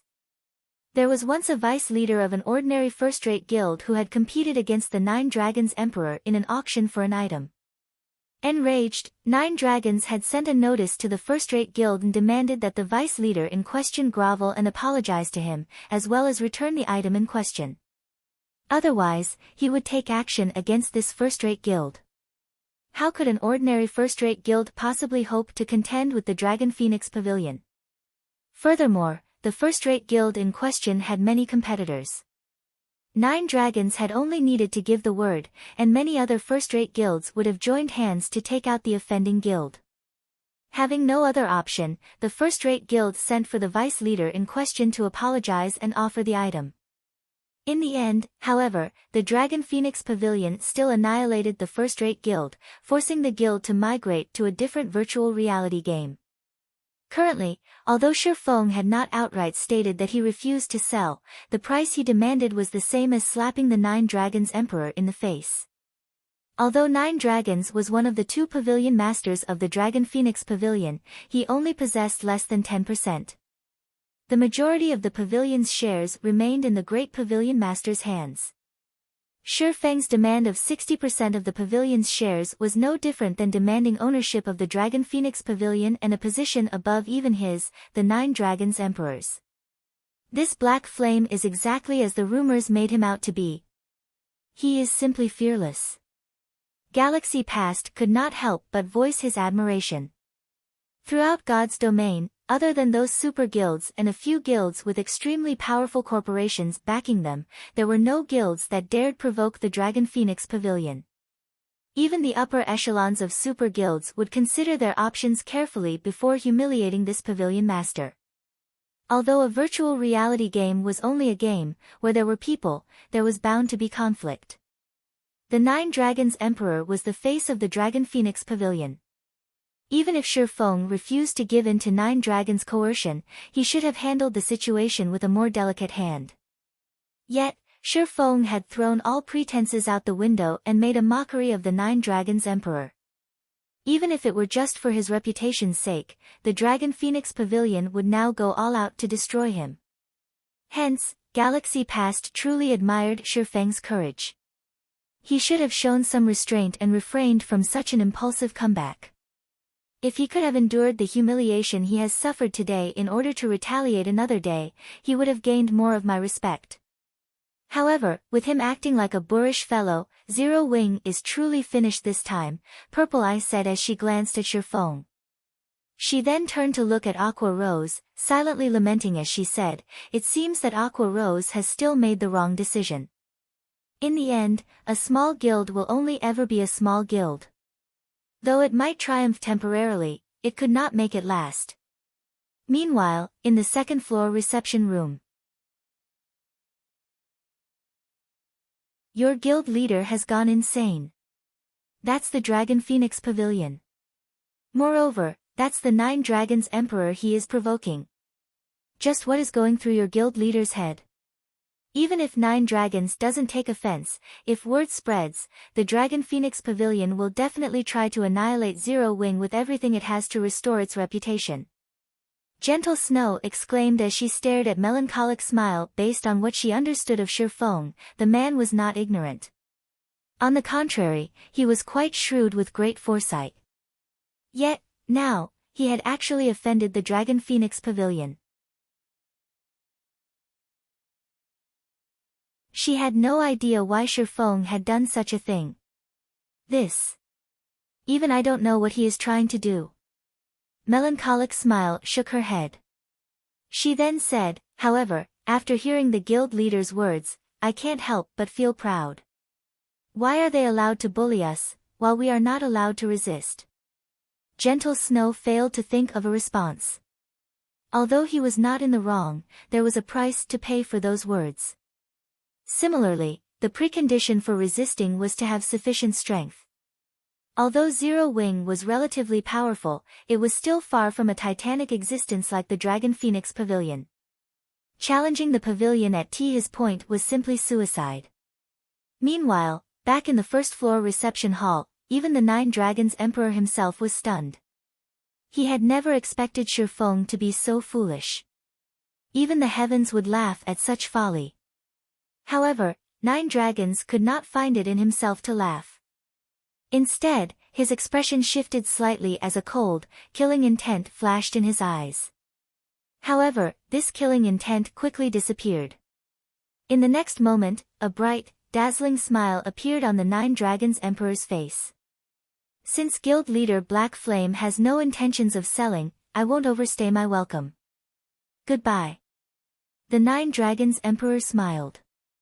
He then left the reception hall with his subordinates. Everyone else in the reception hall turned to look at each other. What had just happened? That's it. Wasn't he supposed to warn Zero Wing and teach them a lesson? Purple, let's leave as well, then. At this moment, Galaxy Past smiled faintly as he prepared to leave the building. Guild leader, are we not going to negotiate with Zero Wing? Are we just leaving? Purple Eye asked curiously. It had taken quite some effort to embark on this trip. After all, Galaxy Past was the guild leader of the Star Alliance. If he left White River City without obtaining even the tiniest harvest, he would become a laughingstock. It will be meaningless. If even the Dragon Phoenix Pavilion has been treated in such a way, do you think Black Flame will agree to sell the Candlelight trading firm to us? Galaxy Past shook his head. He then explained, also, a war is going to begin in White River City, so don't you think we should return quickly? War? Purple Eye suddenly came to a realization. Although Nine Dragons Emperor had left the building peacefully and had not made any vicious remarks, in reality, killing intent filled his heart. It would have been foolish of him to reveal his thoughts inside the Candlelight trading firm. Inside this shop, Black Flame's words were law. Anyone who dared spout profanities inside the building would only be sentenced to death. Only a brain-dead fool would risk that just to sate his pride. Most likely, the Nine Dragons Emperor would notify his subordinates, instructing them to annihilate Zero Wing the moment he returned to the Black Dragon Empire. He would not give Black Flame the chance to react. Ha ha ha. Black Flame, so even you will have such a day. Feng Xianyang grinned like a drunk fool. At this point, there was no doubt that the Dragon Phoenix Pavilion would obliterate Zero Wing. However, based on the Dragon Phoenix Pavilion's prestige, it would abhor remaining in a small location like White River City. Once Zero Wing was annihilated, Overwhelming Smile would automatically become the #1 guild of White River City without even needing him to expend any effort. Afterward, the various guild representatives promptly left the Candlelight trading firm. Not a single guild chose to stay behind. At this moment, Aqua Rose turned to Shifeng, wearing a grim expression as she said, Guild leader, now that you have provoked the Dragon Phoenix Pavilion, the pavilion will not let us off the hook. The pavilion's background is also not something first-rate guilds like the Star Alliance and Ouroboros could hope to compare with. They have countless experts in their midst. They also have plenty of great experts who are famous in the virtual gaming world. If they dispatch a large number of experts to ambush our guildmates, the resulting death count will far surpass that of our war with Overwhelming Smile. Even Underworld was already capable of dispatching over 200 battle-experienced experts, not to mention the Dragon Phoenix Pavilion. The pavilion most likely had plenty of top-tier experts as well. It was simply not an existence that Zero Wing could contend with. Within the region of White River City, even a dragon has to bow before Zero Wing. You should prepare. There will be fun to be had soon, Shifeng laughed. He then left the first-floor reception hall and headed to the VIP room on the second floor. Naturally, Shifeng had his own reasons for slapping the Dragon Phoenix Pavilion's face. The first reason, it had felt awesome. He was an expert who had set foot into the flowing water realm. He was even geared with a complete Tier 1 set equipment and fragmented legendary and epic ranked rings. He even wielded a magic weapon. So, how could he possibly concede to a pavilion master of a super first-rate guild? In the past, even a real super guild had to cower in fear when facing the Midnight Tea Party, a 20-man independent team. Currently, he was in possession of weapons and equipment that were far superior to anyone else's. He also had several large-scale destruction spells. Not to mention, White River City was his home ground. Why wouldn't he challenge a super first-rate guild? As for the second reason, it was to forge the guild. If one wanted to improve on their skills, they only needed to do one thing. Fight. Experts were not nurtured through dungeon raids, but through live battles against other players. Overwhelming Smile was no longer a challenge, so they had to choose a stronger opponent to pit themselves against. In any case, Zero Wing did not lack money. They could afford to fight the Dragon Phoenix Pavilion.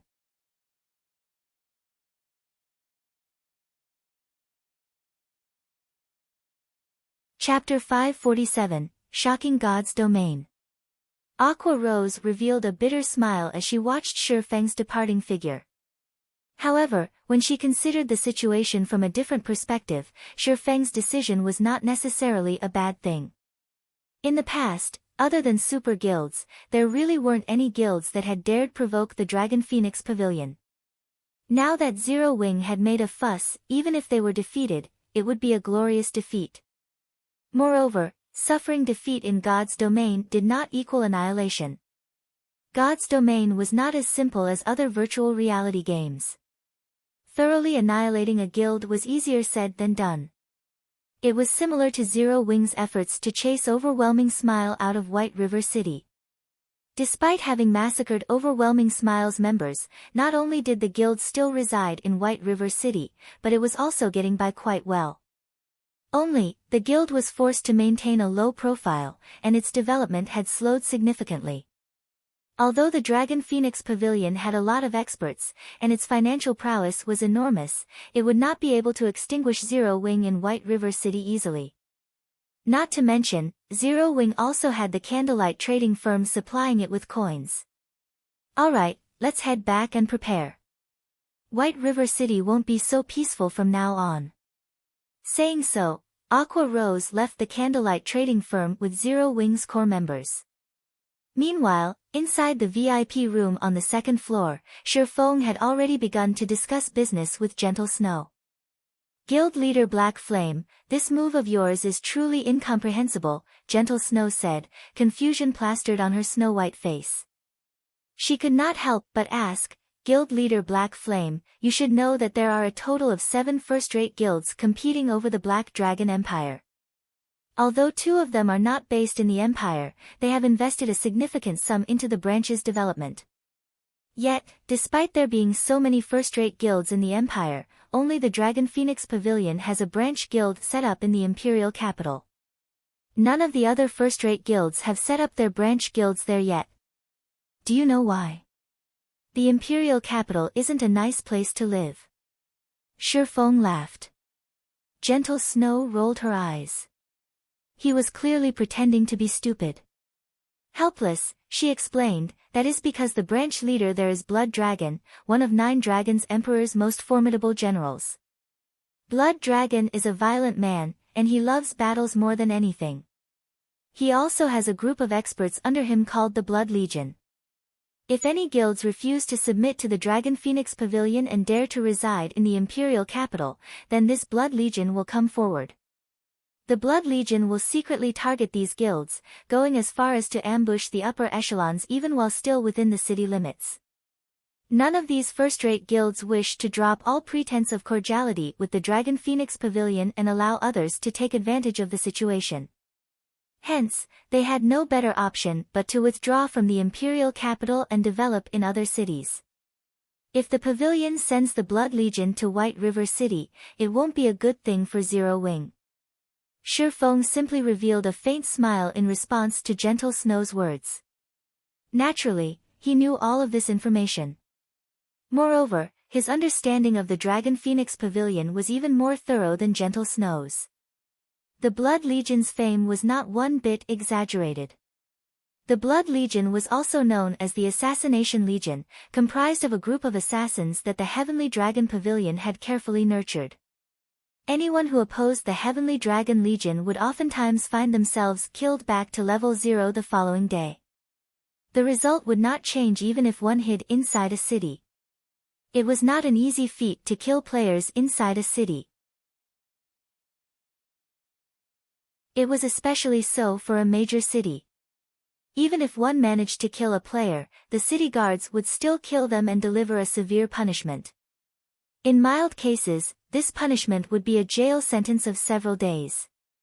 In severe cases, it was highly possible that the guards would first execute the player multiple times, then jail them for a dozen days or so, and finally, chase them out of and bar entry to the city. If this player dared show their face in the city, the guards would execute them on the spot unless that player did not mind losing a few levels and being locked up for a few weeks, or they no longer wished to reside in the city any longer. They normally would not take action inside an NPC city. During the initial stages of God's domain, the various large guilds already wished they could split in two to hasten their development. One could just imagine how much of a loss it would be for a guild to have its experts locked up for days or weeks. Every guild treated its experts like treasures. Losing an expert for a single day could cause immense damage to a guild, not to mention a jail sentence of a few days. However, the Dragon Phoenix Pavilion paid these consequences no mind. They had plenty of experts to go around. This was the pavilion's strength. Forget it. I've already told you about the Dragon Phoenix Pavilion.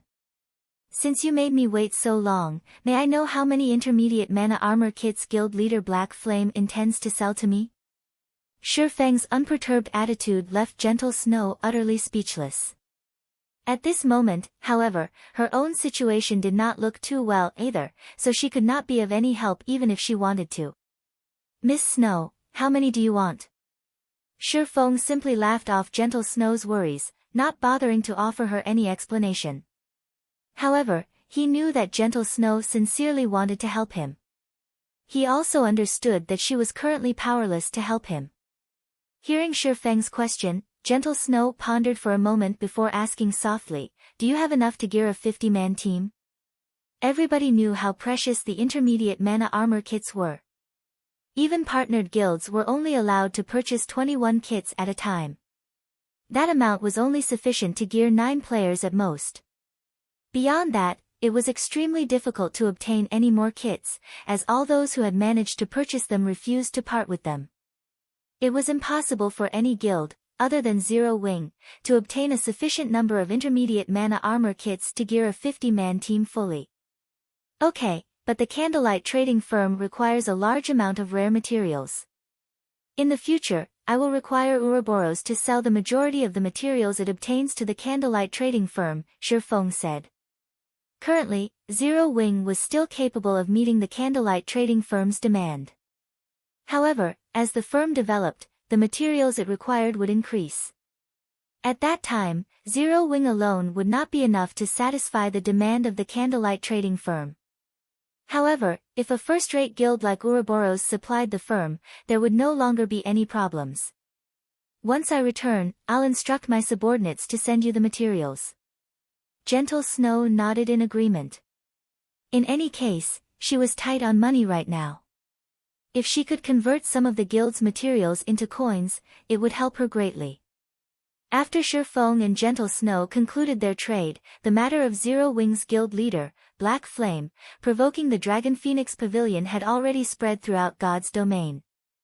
As a super first-rate guild, any minor matter relating to the Dragon Phoenix Pavilion would receive the attention of the various large guilds in the virtual gaming world, not to mention a major incident such as a guild openly insulting them.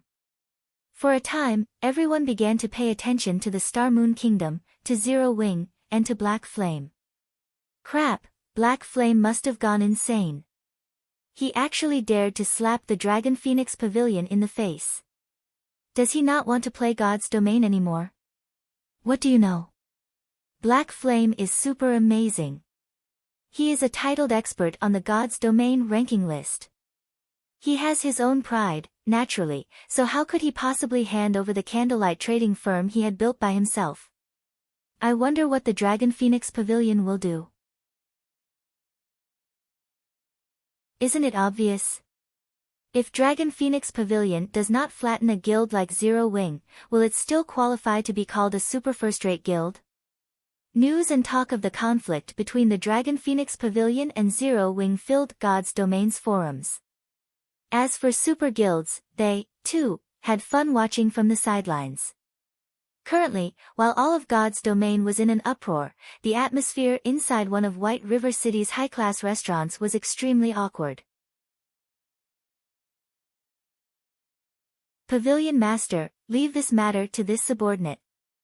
I will give Black Flame more than what he bargained for, the robust blood dragon requested respectfully. I never expected to encounter such a blind fool in this far-off city. Now, every player in God's Domain knows of this incident. The great Pavilion Master has even sent me a message personally, telling me to deal with this matter as visibly as possible and show those super guilds that the Dragon Phoenix Pavilion is no longer just a super first-rate guild. Rather, it is a super guild that stands on equal footing, Nine Dragons Emperor said, a bone-chilling glint flashing in his eyes. Curling up his lips, he said, since the great Pavilion Master has issued the command, we cannot take this matter lightly. Notify the War Dragon Legion and have them meet us here immediately. I want to destroy Zero Wing's guild residence personally.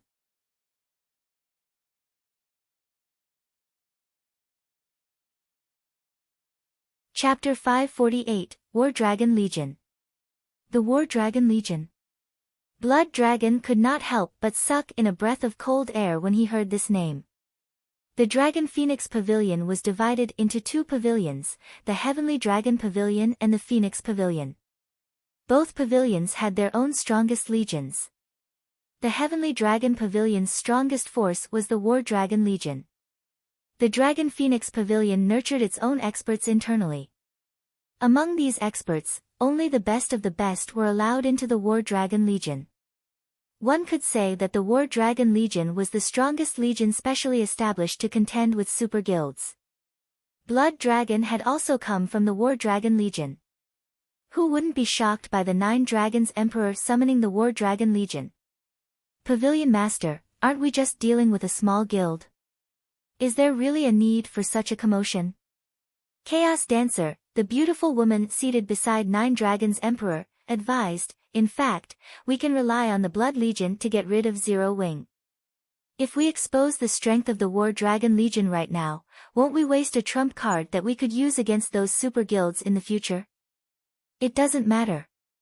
Since joining God's Domain, the Dragon Phoenix Pavilion has yet to achieve anything significant. Now that everyone is watching the Dragon Phoenix Pavilion, it is a good opportunity for an excellent performance, Nine Dragons Emperor said, smiling playfully. Moreover, Zero Wing's reputation is not insignificant. If we can finish off Zero Wing swiftly, it will serve as a shock to some of those weaklings and let everyone know that the Dragon Phoenix Pavilion is no longer a super first-rate guild, but a true super guild. Understood. This subordinate will notify the War Dragon Legion immediately. Chaos Dance then began contacting the War Dragon Legion. Time passed little by little. While the Dragon Phoenix Pavilion prepared to deal with Zero Wing, other guilds did not idle and do nothing. Every one of them gathered their members in White River City. For a time, experts swarmed White River City. Despite it obviously being daytime, the number of players filling the streets surpassed even nighttime. Among all these players, aside from those that large guilds had sent, there were plenty of ordinary players who had hurried over from other cities. Players throughout God's Domain knew about the Dragon Phoenix Pavilion's intentions to take out Zero Wing. Although this was clearly a one-sided battle, many players still wanted to witness the Dragon Phoenix Pavilion's strength. Hence, many ordinary players had hurried to White River City to watch the show. However, it was also this reason that boosted the candlelight trading firm's business. Among the items sold by the firm, light stones were the most popular. The candlelight trading firm's income had practically recovered to its peak, earning nearly 1,000 gold in 1 hour. As a result, melancholic smile, and the others at the candlelight trading firm focused fully on their work. Old 5, I heard that Black Flame defeated you and Old 6 even after you two cooperated. This incident has not impressed the higher-ups, and they've started to look down on our 7 ghosts. When the Dragon Phoenix Pavilion deals with Zero Wing, we need to deal with this matter properly, a thin, middle-aged man with bronze skin said seriously. Brother 3, rest assured, I will not damage our reputation, 5th ghost said, killing intent flashing in his eyes. Previously, even though he had worked with 6th ghost, Black Flame still defeated them. Moreover, they had even lost all of their equipment upon dying and had been barred from entering the game for 2 whole days.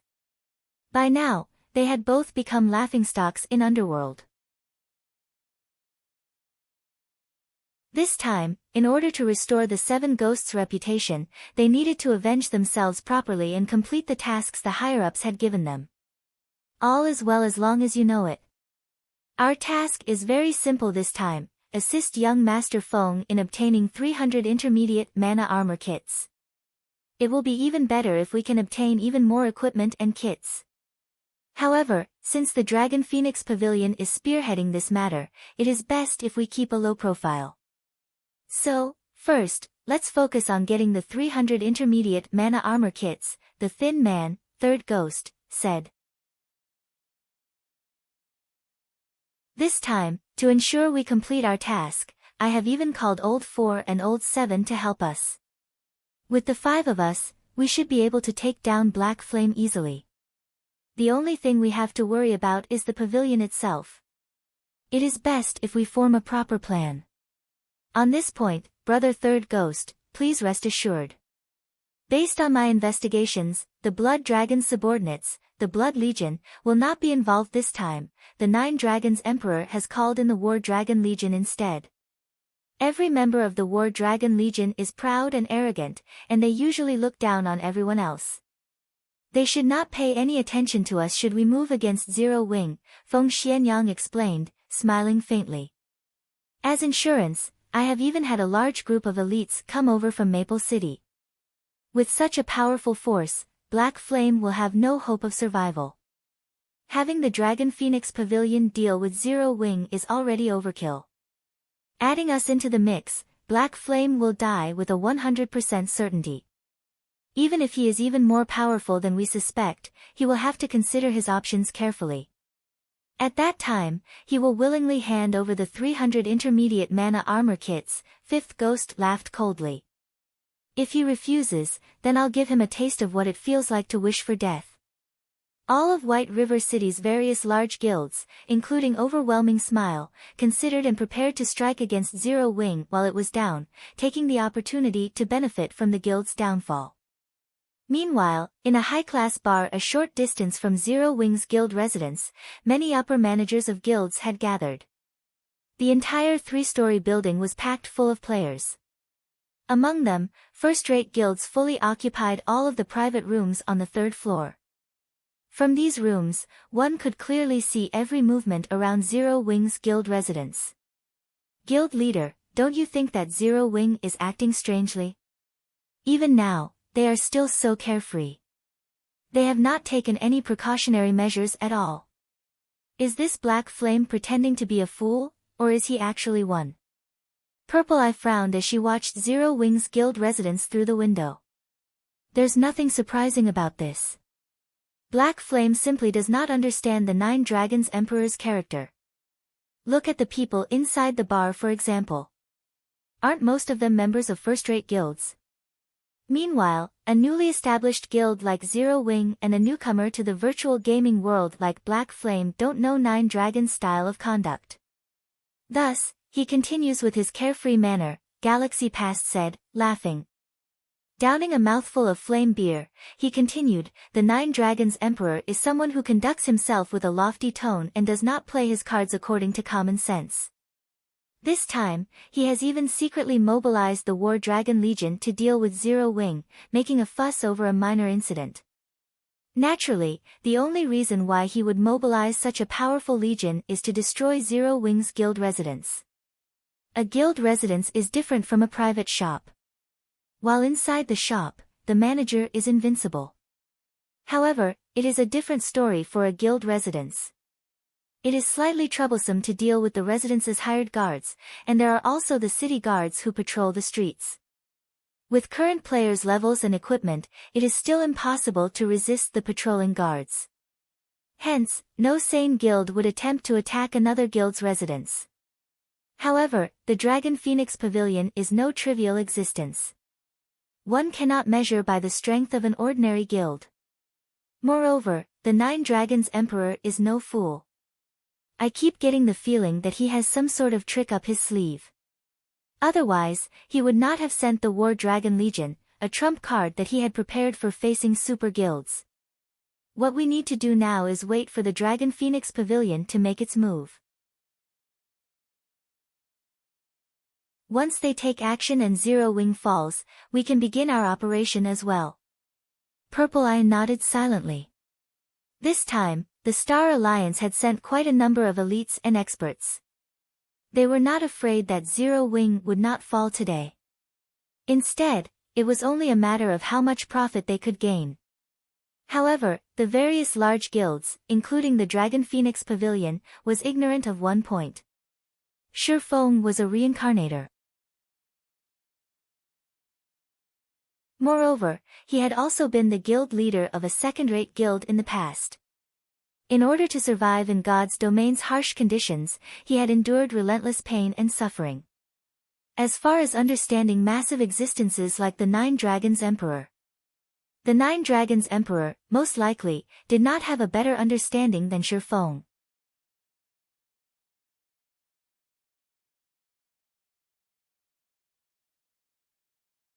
Chapter 549, Leave None Alive.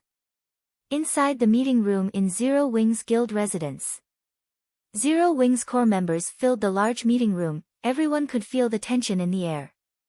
War was imminent. Although Zero Wing had succeeded in suppressing Overwhelming Smile in White River City, their current enemy, the Dragon Phoenix Pavilion, was a lot stronger than Overwhelming Smile. The two guilds were on entirely different levels. Every player present fully understood how severe of a situation they were in. They also knew that it was highly unlikely that they would overcome this hurdle. Seated on the guild leader's throne, Shi Feng suddenly asked, "You must think that I am a fool, right?" However, the only answer he received was silence. Not a single person answered his question.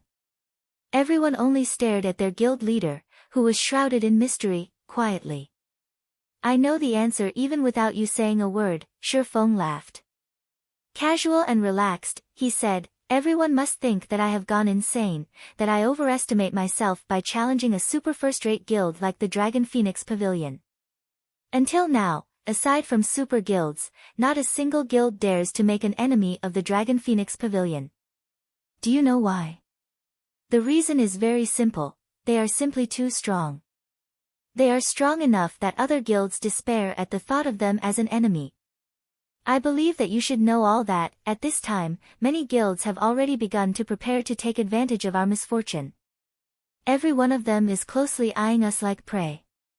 There is not a single guild out there that thinks we might come out of this on top. They all believe that we will lose without a doubt and that our names will soon be wiped from God's domain. Do you know why? I'll tell you why. Since the very beginning, whether it is the Dragon Phoenix Pavilion or the various other first-rate guilds, none of these people have seen us as equals. Since the very beginning, they have thought of us as weak. So, they have come to bully us, to drink our blood and eat our flesh, to destroy us. However, I will warn them now. They will be disappointed.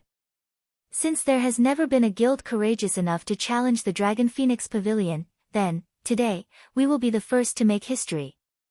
We will show everyone that Zero Wing is not a guild they can afford to provoke. If they wish to plunder our corpses, they'll have to seek permission from the swords in our hands first. The battle is to the strong. Today, let us teach the Dragon Phoenix Pavilion a lesson." The moment Shi Feng finished his speech, everyone suddenly felt their blood boil. None of them had ever thought that such a day would come.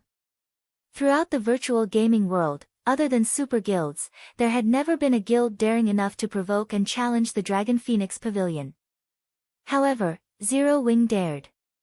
Moreover, Zero Wing's guild leader himself led this challenge. Isn't it just a super first-rate guild? I've long since grown tired of looking at their faces. Today, I'll use them to release some stress. Cola laughed excitedly. Ha ha ha. Guild leader, I've been waiting for you to say that. I'm bored of battling overwhelming smile constantly. The Dragon Phoenix Pavilion has arrived at just the right time. It just so happens that I can use them to test my recent improvement. Blackie licked his lips, revealing an eager grin. Guild leader, tell us how we should deal with the Dragon Phoenix Pavilion. I want to be the first one to have a go at them. Flying Shadow said excitedly. This is seriously insane. Aqua Rose shook her head helplessly. In the next moment, however, she smiled and said, but I like it. For a time, every Zero Wing member in the meeting room talked and laughed with each other, the heavy atmosphere from before vanishing. The Dragon Phoenix Pavilion was indeed strong. However, they were not a bunch of weak and powerless noobs either. Since the Dragon Phoenix Pavilion dared to oppress them using force, they would show the pavilion that it had chosen a wrong opponent. They would let the pavilion know that the opponent it was about to face was not a weak, little cub, but rather, it was a ferocious beast with sharp fangs and claws. If I am not mistaken, it is highly possible that the Dragon Phoenix Pavilion will strike once the sun sets. Fire dance, how are the preparations going on your side? Shifeng asked as he turned to the sharp and mesmerizing fire dance. Based on Shifeng's understanding of Nine Dragons Emperor, there was an 80% chance that he intended to destroy Zero Wing's guild residence. If a guild residence were destroyed, it could not be repaired within 10 days' time. Moreover, if a guild residence were destroyed, all members of the corresponding guild within the city would receive a penalty. Not only would all members lose a level, but their EXP gain would also be halved for the following 10 days. The guild's popularity would drop by 50,000 points as well. Moreover, after the destroyed guild residence was reconstructed, the quality of the guild quests the guild would receive would be significantly affected. The best time to destroy a guild residence was at night. Players' greatest foe when trying to destroy an enemy guild residence was not other players, but the patrolling NPC city guards. These city guards were no trivial matter, they were all level 150 NPCs. To players, they were nightmares. These NPCs only needed one hit to finish off the current players of God's domain. However, the number of patrolling city guards would change depending on the time of day. During the day, these NPCs always patrolled in groups of 20. By the time night arrived, however, that number would decrease to 10. If a guild attacked an enemy guild residence at night, it could notably lessen its losses. That way, the guild would have more combat power to spare for destroying the enemy guild residence. Meanwhile, since Shifeng dared to provoke the Dragon Phoenix Pavilion, he had naturally prepared. If one wished to destroy a guild residence, aside from the city guards, there were also the hired guards inside the guild residence to contend with. Although the hired guards were not as powerful as the level 150 city guards, they were still genuine level 50 NPCs. Meanwhile, depending on the employed NPC's strength, the asking price of said NPC would vary. Tier 0 guards cost 5 silver per day, whereas Tier 1 guards cost 30 silver per day. When hiring these guards, one had to prepay 10 days of their services. Shifeng was a viscount, and all this time, he had been hiring a mix of 50 Tier 1 and Tier 0 guards to defend Zero Wing's guild residence. However, seeing as the Dragon Phoenix Pavilion led this assault, he had not hesitated to replace all of his guards with Tier 1 NPCs. In any case, what he had was money.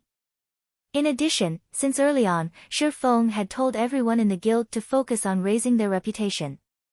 Hence, at this moment in time, there were also many people within the guild who had high reputation. For example, Fire Dance, Aqua Rose, Blackie, and several other core members of Zero Wing did not lack reputation points. Although they had yet to become viscounts like Shifeng, they were barons, and every one of them was capable of hiring 10 level 50 Tier 1 NPCs. In total, they had over 200 Tier 1 NPCs employed right now. This was a very powerful force. It's done. They all are hiding and lying in wait. Fire Dance nodded, a playful smile appearing on her face. Time slowly ticked by. While everyone waited for the start of the battle, night arrived in God's domain. Currently, players clogged the streets neighboring Zero Wings Guild residence. Pavilion Master, all 1,000 men from the War Dragon Legion are in position, a valiant and extraordinary-looking youth reported to Nine Dragons Emperor. The War Dragon Legion was the strongest force in the Heavenly Dragon Pavilion's arsenal. As of today, it had never been used to deal with any guild less than a super guild. The Legion consisted of 1,000 players, and every one of these players wore level 25 fine gold equipment. A few even had level 25 dark gold equipment. These legionnaires' levels also ranged from level 27 to level 28. These players were definitely at the peak of God's domain in terms of levels. Every member also radiated a sharp and penetrating aura. Although the War Dragon Legion consisted of 1,000 members, they felt like an army of tens of thousands that was capable of mass destruction. Meanwhile, among these players, the man reporting to Nine Dragons Emperor was even more extraordinary. He was the War Dragon Legion's commander, Martial Dragon. He was a level 28 berserker, and the majority of his equipment consisted of level 25 dark gold equipment. The great sword he wielded was also of indiscernible quality. However, judging by the blade's capability of even tearing apart air, one could tell that it was an exceptional item with a single glance. Aside from the War Dragon Legion's 1,000 players, the Dragon Phoenix Pavilion had also dispatched close to 10,000 elite players. These elite players were all level 25 and above. It was a truly shocking sight. Only a first-rate guild would be capable of dispatching so many elite players. Were it not for the transportation fees, this number would have most likely been several times higher. Many players involuntarily trembled when they saw the Dragon Phoenix Pavilion's war formation from afar. This was the power of the Dragon Phoenix Pavilion. Regarding both financial prowess and manpower, ordinary first-rate guilds simply could not compare to the Dragon Phoenix Pavilion. Ha ha ha.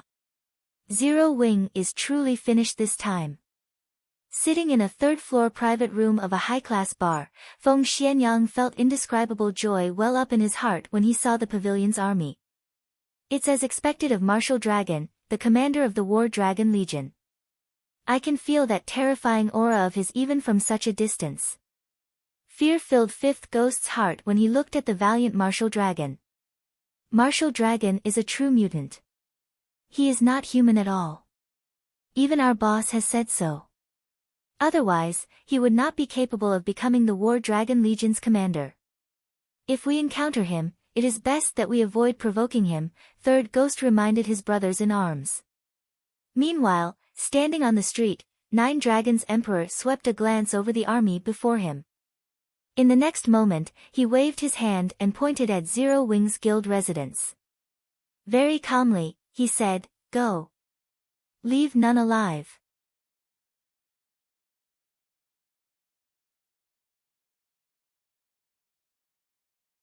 Chapter 550, Exceeding Expectations. Under Nine Dragons Emperor's command, the members of the Dragon Phoenix Pavilion charged towards Zero Wings Guild residence. The pavilion's army's attack was organized. A majority of the pavilion's elite players were positioned in the front of the army, whereas the War Dragon Legion occupied the middle, and the remaining elite players took up the rear. These players were further separated into groups. However, unlike guild wars that usually involve thousands of players, the Dragon Phoenix Pavilion had grouped its members into parties of 6. Each party consisted of MTs, healers, and ranged and melee damage dealers, the standard compositions of a dungeon party. Although this militaristic configuration was not suited for a large battlefield, it was perfect for battles in narrow terrains such as a city. The army could react to all sorts of problems in a timely manner. It has finally begun. Purple, did you order those assassins under you to record this battle? Galaxy Past, who sat comfortably in a third-floor private room of the high-class bar, asked. Smiling, he stated, this is a good opportunity to collect data on the Dragon Phoenix Pavilion, particularly the experts from the War Dragon Legion. Every member of the Legion is worth noting. It might come in handy in the future. This high-class bar offered an excellent vantage point. He could see practically everything that occurred around Zero Wing's residence. However, Galaxy Past was still not satisfied with this. He had positioned assassins under his command in several other buildings in order to record the battle from the closest distance possible. Just how strong was the Dragon Phoenix Pavilion? Particularly, how was the pavilion's strength after joining God's domain? Other than a few upper managers of the Dragon Phoenix Pavilion, nobody knew the answer to these questions. Now that the pavilion launched an assault on Zero Wing's residence, it was clear to see that their strength was nothing to scoff at. Otherwise, every large guild would have already attacked guild residences that they found to be an eyesore instead of letting those guilds with little strength live this long. Just the patrolling guards were enough trouble. The hired guards were no trivial matter either, they all were level 50 NPCs. To current players, these level 50 NPCs were still too powerful to handle. However, the truly troublesome issue was the players of the guild itself. Zero Wing had definitely taken some precautionary measures. It was normal for around 20 to 30,000 players to defend the guild residence at all times. Even if the Dragon Phoenix Pavilion had deployed the War Dragon Legion, Zero Wing's guild residence would not be so easily destroyed. The pavilion would have to reveal some of its true capabilities, and this was precisely what Galaxy Past, and all of the other large guilds watching, wanted to witness. As God's domain was still in its early stages, there had yet to be any major conflicts between the various first-rate guilds, super guilds, and the Dragon Phoenix Pavilion. However, that would not necessarily remain the case in the future. It was better to prepare ahead of time. Hence, the Star Alliance wasn't the only guild to send a large group of assassins to record the battle. Many other guilds had also dispatched their assassins, all of them hoping to uncover even the smallest detail about the Dragon Phoenix Pavilion's background. Meanwhile, inside Zero Wing's residence, the guild's members had long since prepared for the upcoming war. Every one of them stood, waiting, inside the guild residence. Guild leader, they've arrived. Initial estimates put their number somewhere over 10,000, with the weakest among them being elite players. Their equipment is also a match for our elite members, Aqua Rose reported. Everyone's heart skipped a beat upon hearing Aqua Rose's report. Although Zero Wing had 50,000 members, they only had around 14,500 elites. Yet, the Dragon Phoenix Pavilion had casually mustered a force of 10,000 elite players. This was simply too frightening. Sure enough, the pavilion is both rich and powerful, Shifeng laughed. This situation did not surprise him. After all, the Dragon Phoenix Pavilion was a super first-rate guild. Even though White River City was not the pavilion's home ground, it would still be child's play for it to obliterate a second-rate guild. Move out, then. Coordinate your attacks with the NPCs, core members. Your main goal is to fend off the pavilion's War Dragon Legion. As for the enemy elites, they are just cannon fodder. Don't worry about them. Yes, sir. Everyone from Zero Wing unsheathed their weapons as a single unit, preparing to meet the oncoming threat. This time, Shifeng did not bother to send for many members to defend the guild residence. The defending players consisted only of Zero Wing's elite and core members with a total just over 14,000 players. It was not because Shifeng did not want more people defending the residence. Only, having more people was not necessarily a good thing. A normal member of the guild would only find their death by joining this battle. Moreover, the battlefield was very cramped. There was simply no way to display the advantage of numbers here. On the contrary, having too many members in the battle would only obstruct the elite members. As the Dragon Phoenix Pavilion's army was about to charge through the residence's entrance, the ranged classes of Zero Wing got ready to launch their spells and arrows. If an outsider barged into the residence without explicit permission, guild members were allowed to kill said outsider without needing to fear any repercussions. The city guards would not take action against the guild members. On the contrary, if an outsider attacked people inside the residence, the city guards would rush towards the residence to apprehend them.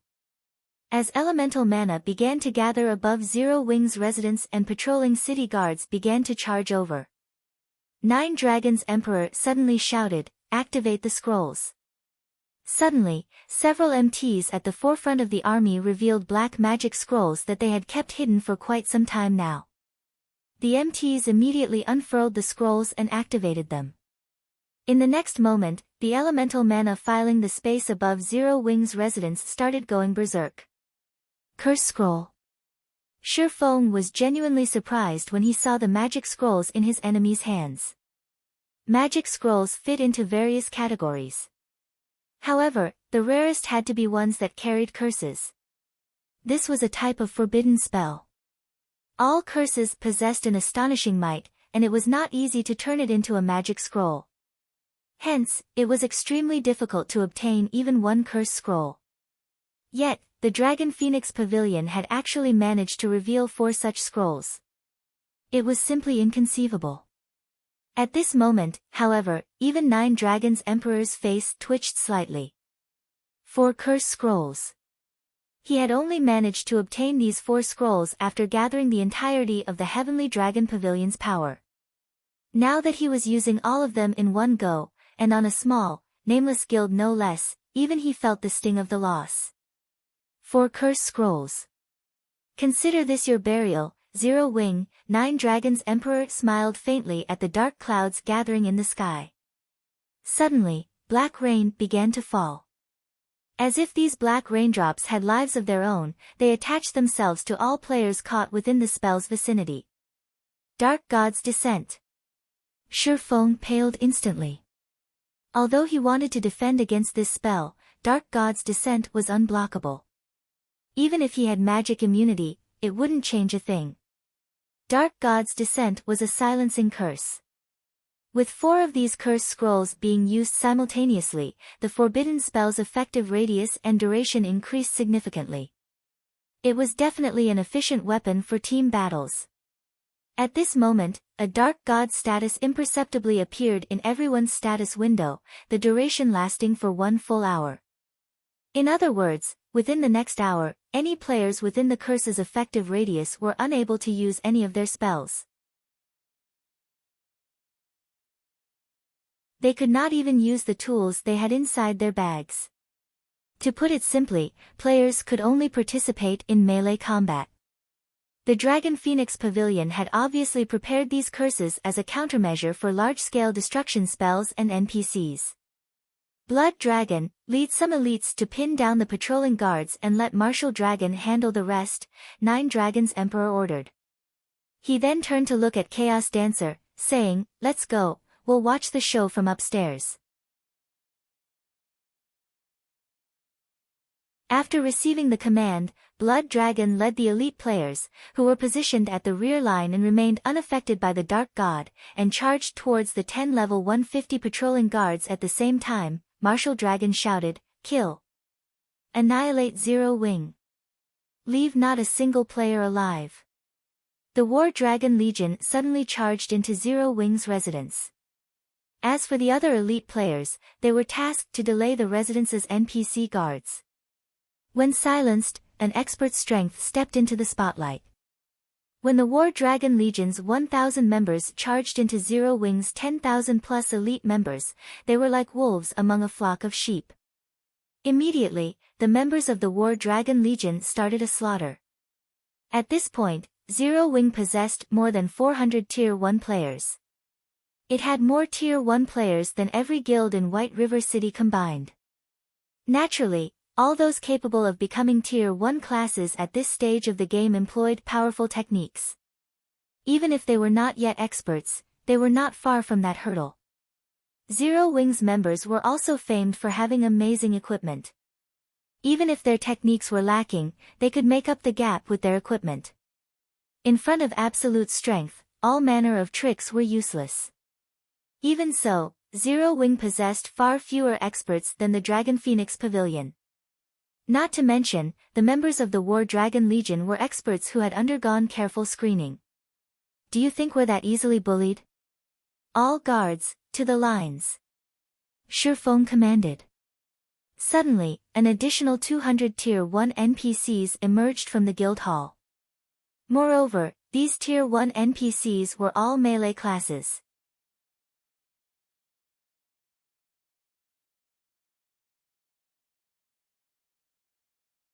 Chapter 551, Fleeting Scene.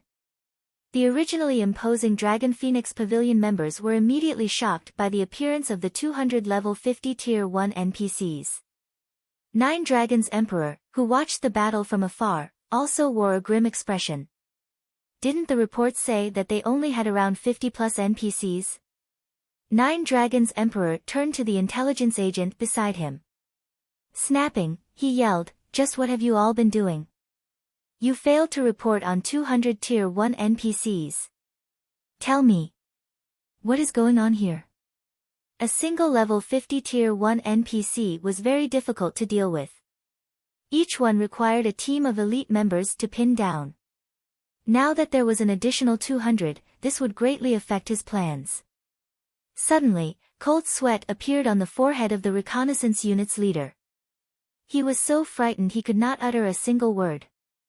Originally, he had tried to think of an excuse to save himself. However, he knew full well what kind of personality the Nine Dragons Emperor had.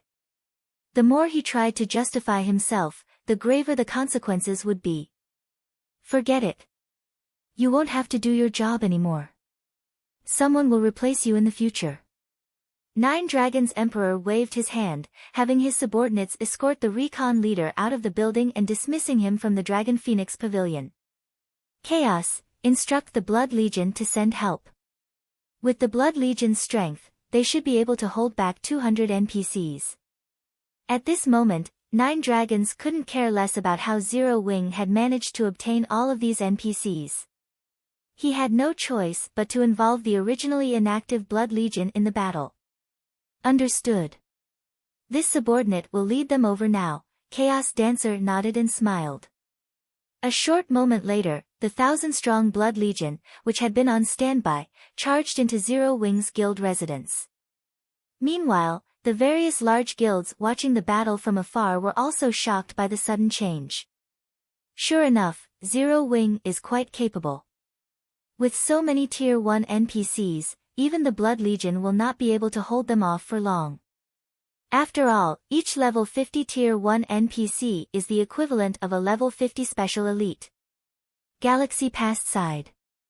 If any other first-rate guild stood in the Dragon Phoenix Pavilion's place right now, they would have no chance against Zero Wing. Particularly, that large-scale silencing spell the pavilion had used before the battle began significantly restricted the NPC's combat power and had even sealed Zero Wing's large-scale destruction spells. Zero Wing had lost all their advantages with just this single move. Meanwhile, inside Zero Wing's residence, a melee battle had broken out. The scene in the residence looked just like a battlefield from ancient times. Currently, the magical classes, who boasted the highest power, could only fight using their staffs. The magical classes in God's domain were different from other virtual reality games. They were not completely incapable of participating in melee combat, but they were not specialized in it. They possessed very few skills that could be used in a melee battle. In addition, their classes mainly focused on intelligence and vitality, making them even more inferior in melee combat. At this moment, however, nobody could care less. Even the healers of either side fought each other, not to mention the other magical classes. Compared to the one-on-one fights between the magical classes, the battles between the physical classes were intense. Currently, none of them could use any skills or tools and had to rely solely on their combat techniques. It was especially true for the War Dragon Legion.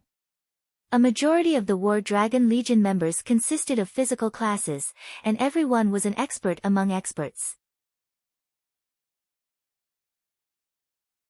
Normally, they were capable of soloing a special elite of the same level, and some were even capable of putting up a good fight against a chieftain of the same level. Elite players could become elites in the first place not solely because of their levels being above average, it was more due to the fact that they could solo an elite monster of the same level. Hence, they were called elite players. Meanwhile, in the eyes of God's domain's ordinary players, experts were individuals capable of soloing a special elite of the same level. As for top-tier experts, in the eyes of ordinary players, they were individuals who could contend with a chieftain of the same level. Chieftains were normally bosses in party dungeons. Every member of the War Dragon Legion, at the barest minimum, was capable of confronting a chieftain of the same level by themselves. Some were even capable of killing a chieftain of the same level. Having these experts deal with 4 or 5 elite players simultaneously was a trivial matter. They might even be able to defeat 4 or 5 elite players without losing a single HP. It was just like how a chieftain could easily defeat 4 or 5 elite monsters. In the blink of an eye, the 1,000 members of the War Dragon Legion had already killed close to 3,000 Zero-Wing members without suffering even a single fatality. If not for many of the War Dragon Legion's members and the Blood Legion holding back the Tier 1 NPC guards, Zero-Wing's death count would have been much higher by now. However, compared to the War Dragon Legion's captain, Martial Dragon, these ordinary members of the War Dragon Legion were nothing. Martial Dragon was like a silver storm. Everywhere he passed, a rain of blood would follow. When half a dozen elite members of Zero-Wing dashed up to Martial Dragon, they were instantly struck by Martial Dragon's bone-chilling and immeasurably heavy aura, their complexions turning pale and movements becoming extraordinarily sluggish. Immediately after, multiple red streaks of light weaved across their bodies, sending them flying into the air. In the next moment, blood poured out like a fountain from multiple wounds. When these elites returned to the ground, a piece of equipment dropped beside them. Their bodies were no longer capable of movement. The War Dragon Legion is truly frightening. There are many among them who are even stronger than I am. That Martial Dragon is especially impressive. If I fought him, I'm not confident that I could even block a handful of moves before he defeated me. It is no wonder why people are saying that the Dragon Phoenix Pavilion's strength is the closest to a super guild. This Martial Dragon can indeed put up a fight against those old fellows, Galaxy Past stated incredulously. Super guilds had not become such because of their massive financial prowess or their large army of experts. The true reason was those inhuman experts that stood at the very top of the virtual gaming world. Martial Dragon had precisely the potential to become such an expert. I heard that Martial Dragon is a talent that only appears once every 10 years in the Heavenly Dragon Pavilion. It seems that this was not an exaggeration. Purple Eye watched Martial Dragon's figure that resembled a god of war, awe and anticipation, as well as some hints of jealousy, filling her eyes. To experts like herself, it was an instinct to revere the strong. At the same time, she also wished to challenge those powerhouses who stood at the summit. Martial Dragon was someone who had already obtained the right to challenge such individuals, so how could she not be jealous? Purple Eye even considered exchanging a few moves with Martial Dragon right this instant. Even though she knew she was no match for the man, the exchange would still benefit her immensely. If an expert wished to improve themselves quickly, they could not just rely on self-research and experimenting. They needed to fight various other experts, using the experience to learn and improve their own shortcomings. Only then could they improve quickly. While Purple Eye focused on Martial Dragon's every move, hoping to learn something through his actions, she suddenly noticed Martial Dragon's gaze shift to another location, his eyes revealing both traces of shock and excitement. Turning to look where Martial Dragon had shifted his attention to, Purple Eye similarly found herself shocked. Who is that person?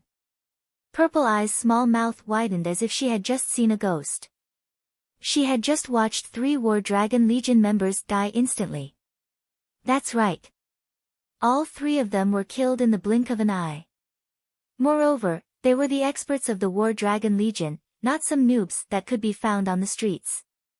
Against multiple of such experts, not even Purple Eye was confident that she could emerge victorious. Yet, that person had succeeded. Moreover, she had done so with ease. After a moment of shock, Purple Eye was finally able to get a clear view of that player. Possessing an alluring appearance, she wore form-fitting black leather armor that fully displayed the graceful and mesmerizing curves of her body. She also wielded two blood-red short swords that emitted dazzling flames.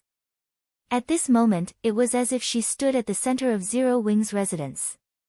That is Fire Dance. Purple Eye dared not even believe her own eyes right now.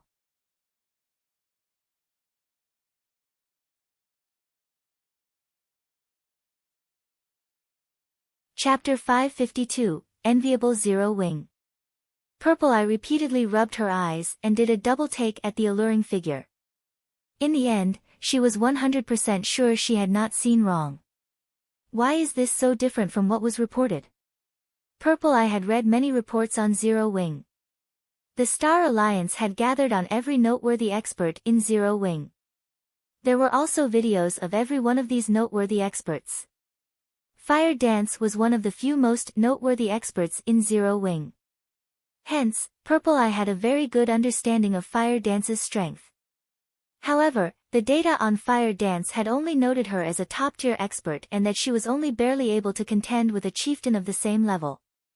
Hence, Purple Eye had not placed any importance on Fire Dance at all. Only Aqua Rose could be considered a worthy foe for her. Fire Dance had not even ranked on her list. Now, however, Fire Dance had easily defeated 3 top-tier experts. How could this strength not shock Purple Eye? It was especially true for that blade-like aura surrounding Fire Dance. Even while watching from such a distance, she could feel a sense of great danger with that aura. It felt as if Fire Dance could appear right before her at any time and launch an attack. With such a dazzling and dangerous aura, it was difficult for Fire Dance not to attract attention. Not to mention, there were many experts present on the battlefield, and every one of them possessed the sensitivity of a mouse. These experts detected the source of the danger instantly. 4 of the War Dragon Legion members closest to Fire Dance charged towards Fire Dance simultaneously. As if they had planned this, they coordinated their actions perfectly, launching an attack from all sides. Facing the encirclement of the 4 legionnaires, Fire Dance's figure swayed slightly. In the next moment, only an afterimage remained in her place, denying the legionnaires their chance to strike. Immediately, she dashed towards the closest level 27 assassin, the 2 flame-red short swords in her hands transforming into multiple blades of light that struck like vipers. As a member of the War Dragon Legion, the assassin was no ordinary player. When faced with this sudden attack, instead of retreating, he advanced. The assassin quickly saw through the trajectory of Fire Dance's short swords. Brandishing his own daggers, he deflected her attacks, one after another. After deflecting the swords of light, the assassin kicked at Fire Dance. "You're still too green," the assassin sneered. Attacks were not limited to the player's weapons. A player could use their body to attack as well. However, most players had adopted the mindset that one could only launch melee attacks with their weapons, nothing else.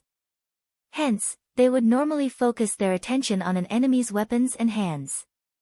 This unexpected kick right now would cost Fire Dance her life.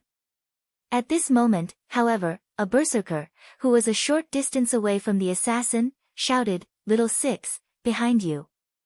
Thanks to the warning, the assassin called Little Six suddenly noticed that he had only kicked an afterimage. Behind? Little Six suddenly felt his back grow cold. His many years of combat experience and acute senses alerted him that someone was behind him. Immediately, he tried to bend his body forward in an attempt to dodge the incoming attack. However, Fire Dance did not use her short swords to attack at all. Instead, the instant she circled to the assassin's back, her slender leg kicked the assassin's thigh. Caught unprepared, the strike sent the assassin spinning into the air. Immediately after, Fire Dance swiped her blade across the assassin's throat. Overall, her actions were simple and direct with no wasted movement whatsoever. At this moment, she looked just like a veteran killer. By the time the 3 other War Dragon Legion members caught up to Fire Dance, this assassin had become a disembodied soul under Fire Dance's swords. Although the entire process seemed slow, in reality, everything had happened in the blink of an eye. In the time it took Fire Dance to steal the assassin's life, the legionnaires had only crossed a distance of 10 yards when the 3 legionnaires arrived before the female player. They slid to a halt, their eyes locked onto Fire Dance's seductive body.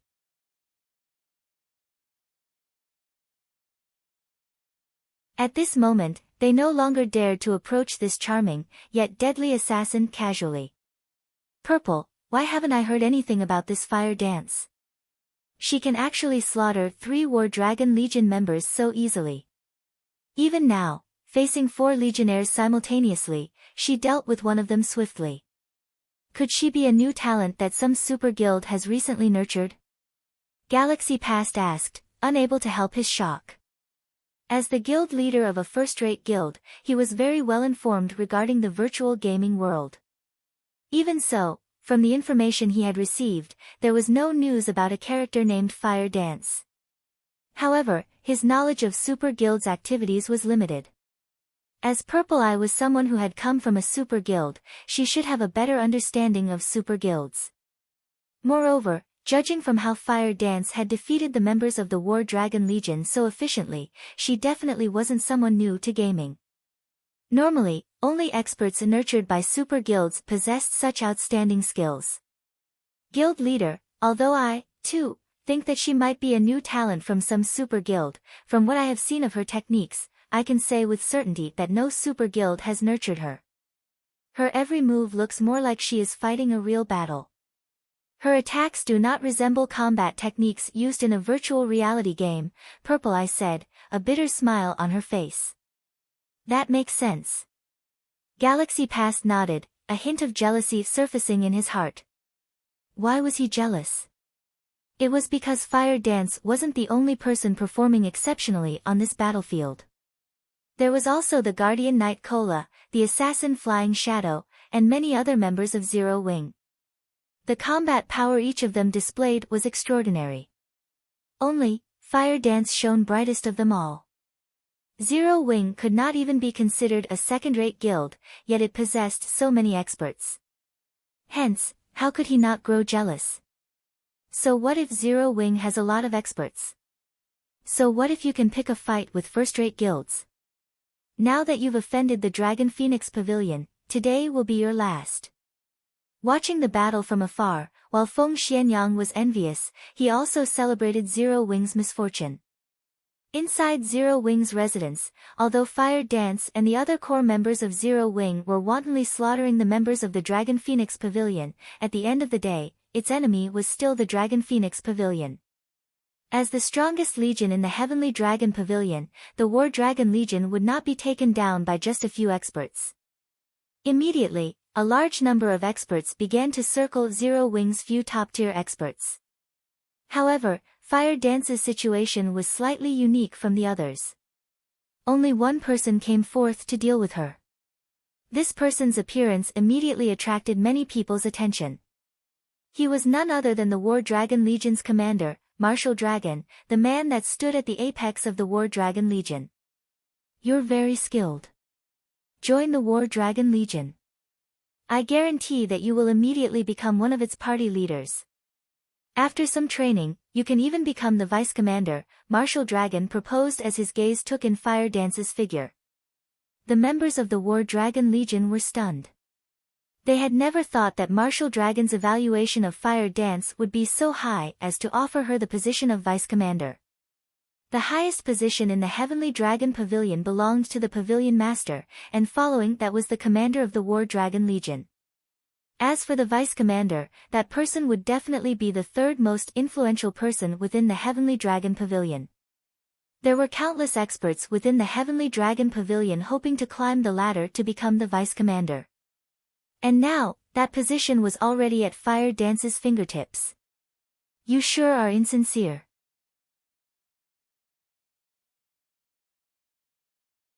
I am the commander of Zero Wings Core Team. Why should I head over to your side to become a measly little vice commander? Fire Dance revealed a playful smile. She was not interested in the position of vice commander in the slightest. It seems you still do not know what significance the position of vice commander holds, nor do you know the significance of the position of commander. Then, I'll show you just what the commander of the War Dragon Legion is.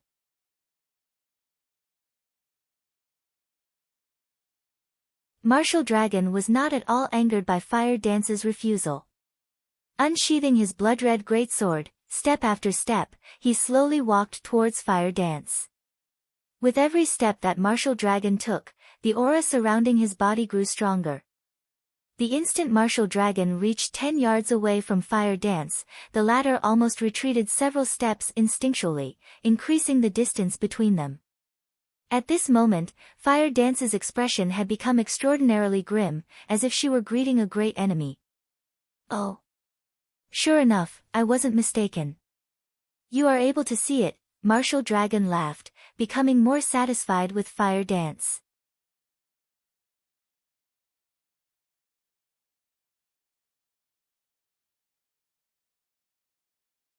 Chapter 553, The Difference of Top-Tier Equipment. How about it? This should be sufficient to convince you to join the War Dragon Legion, right? Martial Dragon asked once again. This time, instead of replying, Fire Dance quietly stared Martial Dragon. Just what kind of monster is this person? Why did I feel that death was right before me when he was still 10 yards away? After undergoing special training for a time, Fire Dance's strength had undergone a qualitative improvement. Lei Bao's training had especially helped her improve her control over her own body. Her senses had become far more sensitive as well. Meanwhile, as Fire Dance stared Martial Dragon, she felt as if she stood before a towering mountain. Particularly, when Martial Dragon was only 10 yards away from her, it felt like that towering mountain had instantly appeared above her and physically pressed down on her. At that very instant, she felt as if her life was no longer under her control. This feeling was different from the pressure she normally felt when facing a powerful enemy. It felt as if everything within a 10-yard radius of Martial Dragon was completely under the Berserker's control. Fire Dance could not believe it. She could not figure out just how Martial Dragon had achieved such a feat. Martial Dragon was clearly a Berserker. Aside from a few specific skills, a Berserker's normal attack range was limited to 5 or 6 yards. Moreover, the Dark God's descent had silenced everyone, and none of them could use any skills. Yet, Martial Dragon had an attack range of 10 yards and could even inflict a feeling of impending doom. Even Fire Dance began to wonder if she was hallucinating due to her fatigue from her recent training. However, ever since she had started playing God's Domain, her senses had not led her astray, so how could she possibly be mistaken now? Hence, Fire Dance immediately retreated from Martial Dragon. However, dragging on this fight was not a solution. After giving it some thought, Fire Dance gritted her teeth as she prepared to test herself against Martial Dragon. In the next moment, Fire Dance transformed into a black shadow as she dashed towards Martial Dragon. In terms of attributes, Fire Dance was confident that she was superior to Martial Dragon for no reason other than the Tier 1 set equipment for assassins, the Dark Melody set equipment, that Shifeng had given her. After equipping this set, not only had her attributes received a massive boost, but she was also able to display her combat power more efficiently. In front of absolute strength, all manner of trickery was useless. Regarding techniques, Fire Dance and the others had already improved significantly due to Lei Bao and Shifeng's training. They could be considered super first-rate experts. In actual combat, they were definitely superior to the ordinary members of the War Dragon Legion. They might not be able to solo a chieftain of the same level, but they could hold their ground against one for a relatively long time. After factoring in the Tier 1 set equipment and their top-tier dark gold weapons, they could easily solo a chieftain of the same level. They could even challenge a lord. After all, a Tier 1 set equipment was only inferior to an epic set equipment. The attribute increase it provided was no small matter. Furthermore, every one of them had equipped 3 intermediate mana armor kits. In terms of attributes, they completely overwhelmed the War Dragon Legion's ordinary members. Even against the commander of the War Dragon Legion, Martial Dragon, this was the case. The instant Fire Dance reached the 10-yard range, she turned her feet slightly, and suddenly, she split into 2 identical figures. It was practically impossible to tell which woman was real. The 2 figures then proceeded to attack Martial Dragon separately. Any ordinary player would be caught off guard and fail to react if their enemy suddenly doubled. Even an expert would hesitate. In addition, Fire Dance was very skilled. There were almost no excess movements in her attack. With lightning speed, the 2 true fire blades in Fire Dance's hands flew towards Martial Dragon's vital point and blind spot. The various large guilds watching the fight from afar were momentarily stupefied. Fire Dance's speed and ferocity were unstoppable. Their eyes could not even keep up with her.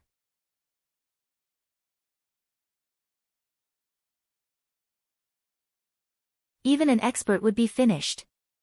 However, the instant before the true fire blades struck Martial Dragon, a red streak flashed, deflecting both of Fire Dance's attacks. At the same time, the resulting impact forced Fire Dance into a retreat. Is he even a berserker? How can he draw his sword so fast? Fire Dance was forced to retreat 3 steps before she stabilized her body. At this moment, however, both of her hands were numb. Berserkers were famed for their strength, so Fire Dance did not find it surprising that Martial Dragon's counterattack had repulsed her. However, she was an assassin, a class that was famed for its speed. She had clearly struck first, yet Martial Dragon still managed to block her attacks. This Fire Dance is not bad at all. Unfortunately, the gap between her and Martial Dragon is immense. It is so wide that even she hasn't realized its extent. Watching the fight from afar, Nine Dragons Emperor revealed a faint smile. Pavilion Master, how could you possibly compare that little girl to Martial Dragon? It is impressive that this little girl possesses such skill at such a young age. If she joins the Dragon Phoenix Pavilion, her future will be limitless. In a few years, she might even become a second Martial Dragon. The old man serving Nine Dragons Emperor similarly smiled. Martial Dragon was one of the strongest combatants that the Heavenly Dragon Pavilion had to offer. He was also a rare talent that only appeared once a decade. The virtual gaming world changed by the day, and every year, the Dragon Phoenix Pavilion would recruit a large number of players with potential. Meanwhile, the fact that Martial Dragon was known as a genius that only appeared once every 10 years in the Dragon Phoenix Pavilion showed just how much talent he possessed. How could a little girl, who had never been nurtured by a super guild, possibly compete with such an individual? Before, although it seemed as though Martial Dragon's block had been extremely fast, in reality, that was not the case. It was only because Fire Dance had failed to notice Martial Dragon taking half a step backward. And it was precisely this distance that had given Martial Dragon's greatsword sufficient time to catch up to Fire Dance's short swords. The subtlety this half-step contained was the difference between Fire Dance and Martial Dragon. Before Fire Dance could recall how Martial Dragon had managed to counterattack, Martial Dragon suddenly moved. The instant he moved, Fire Dance focused all of her attention on the berserker's body. Martial Dragon's movements were very fast and polished. However, this speed was slower than Fire Dance's reactions. In an instant, Fire Dance predicted the berserker's attack route and prepared to counterattack. Since my strength is not a match for him, I'll use speed to face him. Through the previous exchange, Fire Dance had discovered her advantages and disadvantages against this opponent. Assassins possessed extremely high agility. Hence, regarding movement speed, they were leaps and bounds above berserkers. With that in mind, Fire Dance planned to fight a moving battle with Martial Dragon. Fire Dance instantly dodged the attack from Martial Dragon's greatsword. She then sidestepped and sent an strike at the berserker's neck. Evade. Counterattack. It was a simple attack pattern. However, Fire Dance had completed both steps almost simultaneously. Just as Fire Dance considered following up her counterattack with another attack, her complexion suddenly paled as she felt that something was off. When her counterattack landed, she had not felt her blade slice flesh. Unfortunately, it was too late to react. Martial Dragon, who stood proudly before Fire Dance, had raised his blood-red greatsword and swung it down. A red blade of light flashed towards Fire Dance.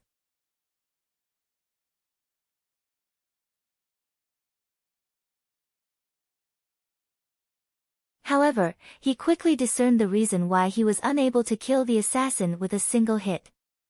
Equipment capable of allowing an assassin to survive one of his strikes definitely possessed powerful attributes. At this moment, even Martial Dragon envied Fire Dance. Even Nine Dragons Emperor, who watched the battle from afar, glared at Fire Dance enviously. It really is a wonder how you people from Zero Wing managed to obtain such exaggerated equipment. However, although your equipment is excellent, it will only prolong your suffering. Saying so, Martial Dragon advanced once more, swinging his greatsword towards Fire Dance, who had only barely recovered from her fall. Just as the red blade of light was about to strike the assassin. Who? Martial Dragon's hands suddenly froze as his gaze quickly swept through his surroundings. An expert who has awakened a domain is actually bullying a young woman who has yet to even enter the refinement realm. Aren't you ashamed?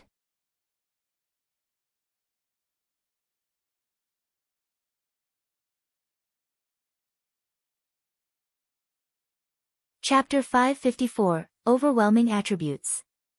Although this new voice was not loud, Martial Dragon's sharp gaze immediately locked onto its origin.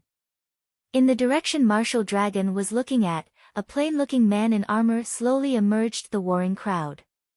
Despite so many players focusing on killing each other, nobody had bothered to attack this man. It was as if none of these people had noticed him. Everyone was still focused on dealing with their own opponents. Only when this man's black sword pierced through the backs of the Dragon Phoenix Pavilion's elites, did these elites notice the man's existence. By then, however, it was too late. Since the war had begun, nobody had noticed that this ordinary-looking man had killed many War Dragon Legionnaires and Dragon Phoenix Pavilion elites. He was practically a god of silent death. One hit Azura. Surprise and excitement filled Martial Dragon's eyes as they landed on Shifeng. Sure enough, your reputation is well deserved. You really do possess some ability. A technique that could allow one to move unnoticed was no trivial matter. The concept might sound very simple, but when it came to its realization, not many could achieve it. This required a combination of special breathing techniques and footwork. Not to mention, Shifeng even wielded this technique with such ease. Despite having met many experts in the past, Martial Dragon had never encountered one capable of such a technique. One could say that such a technique was extremely convenient in a group battle. Since this technique could allow a player to avoid attention, then it could naturally be used in reverse as well, forcing others to focus on oneself. Martial Dragon had originally intended to finish off Fire Dance with his last attack. However, due to that sudden surge of killing intent from Shifeng, Martial Dragon felt as if someone had suddenly appeared behind him. Martial Dragon had no choice but to halt his attack in order to respond to the new enemy, allowing Fire Dance to escape with her life as a result. Fire Dance, go deal with someone else. Leave him to me. Shifeng sent Fire Dance a private message. Guild leader, be careful. Fire Dance nodded. Although Fire Dance was reluctant, she turned and moved to deal with other enemies. Martial Dragon glanced at Fire Dance's departing figure, not bothering to chase after the assassin. Instead, he focused his attention on the slowly approaching Shifeng. What's going on with Martial Dragon? Fire Dance was within his grasp. Why didn't he finish her off before moving on to deal with Black Flame? Feng Xianyang, who watched the fight from afar, shouted with frustration and confusion. His hatred for Zero Wing ran deep, and he wanted nothing more than to kill Zero Wing's upper managers hundreds of times. If not for Zero Wing, he would not have encountered so many problems. He would have long since become the hidden overlord of Star Moon Kingdom's eastern region rather than ending up in his current dire state. He even had to obey the 7 ghosts. Young Master Feng, Martial Dragon is not at fault here.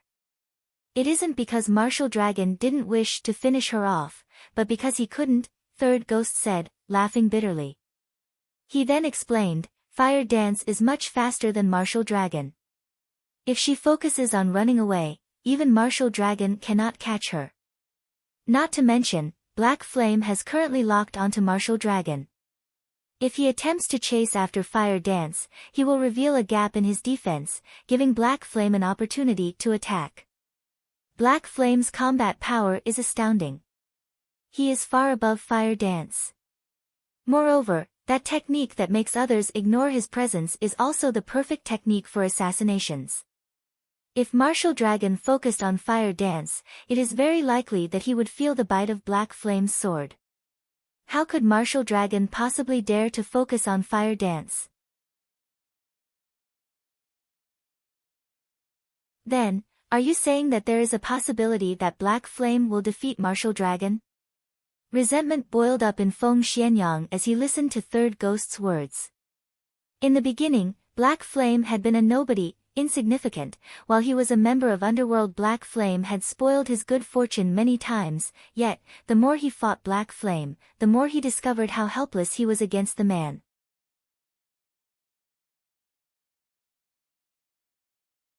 At this point, he could do practically nothing against Black Flame. Chuckling, Third Ghost confidently said, Martial Dragon is very powerful. I only said that Black Flame had a chance against Martial Dragon while he was distracted. However, if Martial Dragon focuses on his opponent, Black Flame has almost no chance of emerging victorious. What do you mean? Feng Xianyang asked curiously. This is something I heard from Boss First Ghost, but it seems that Martial Dragon has already awakened his domain. In a direct confrontation, it is simply impossible to defeat Martial Dragon. Even if we, the 7 ghosts, work together, it is unlikely that we could defeat Martial Dragon in a head-on clash. When Third Ghost uttered the word, domain, reverence appeared on his face. Domain. Within a certain range, the wielder of the domain could achieve absolute control. One could even count the number of raindrops that fell in their domain. Only by training one's 5 senses to their extreme limits could one reach such a realm of control. Domains were practically a myth. Normally, only the geniuses among geniuses had the possibility of grasping such a technique. One could say that domains were the dreams that countless experts sought. While Third Ghost explained the situation, Martial Dragon and Shi Feng gradually approached each other. 30 yards. 20 yards. 15 yards. One after another, the upper managers of the various large guilds witnessing this war shifted their gaze towards these 2 players. One was Star Moon Kingdom's #1 expert, Black Flame, while the other was the Heavenly Dragon Pavilion's top fighter, Martial Dragon. Both were peerless experts that could deter an army by themselves, so how could they possibly miss out on a battle between the 2? Guild leader, who do you think will win? Purple Eye asked. Although she was a top-tier expert herself, she had no idea what the outcome of this battle would be as she had never witnessed either of the 2 fight with their full power. I suspect Martial Dragon will win. The Dragon Phoenix Pavilion is a super first-rate guild. Moreover, you should have seen the strength Martial Dragon displayed a moment ago. That's a domain. Envy and admiration filled Galaxy Past's gaze as he looked at Martial Dragon. Rumor has it that Martial Dragon qualifies to compete with those old monsters, and it would seem that those rumors are true. I wonder when I will be able to set foot on that stage as well. Purple Eye nodded in agreement. In reality, she really hoped that Black Flame would emerge victorious. After all, there had yet to be a single first-rate guild daring enough to provoke the Dragon Phoenix Pavilion, yet, Black Flame had done just that. One could not help but admire the man. Now, he even faced off against a combat genius like Martial Dragon. Unfortunately, Black Flame had yet to reach that stage.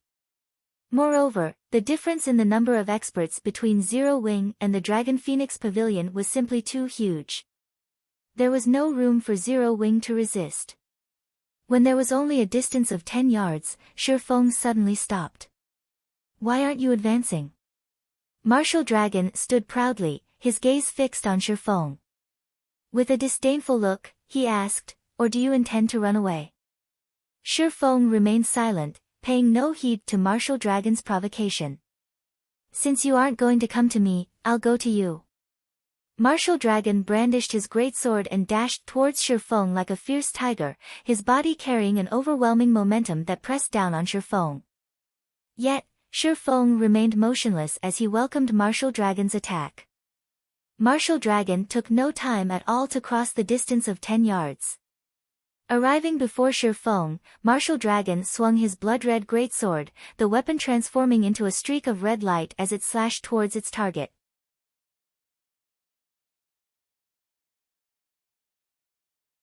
Martial Dragon's attack was both simple and crude. At this time, Shifeng, who had made no effort whatsoever to dodge the oncoming attack, finally moved, the abyssal blade in his hand transforming into a streak of light as it met Martial Dragon's greatsword boom. When the two swords clashed, a crisp low-pitched sound echoed throughout the Zero Wing residence. The pure exchange of blows between the two powerhouses caused even the pavement to crack and shatter beneath their feet.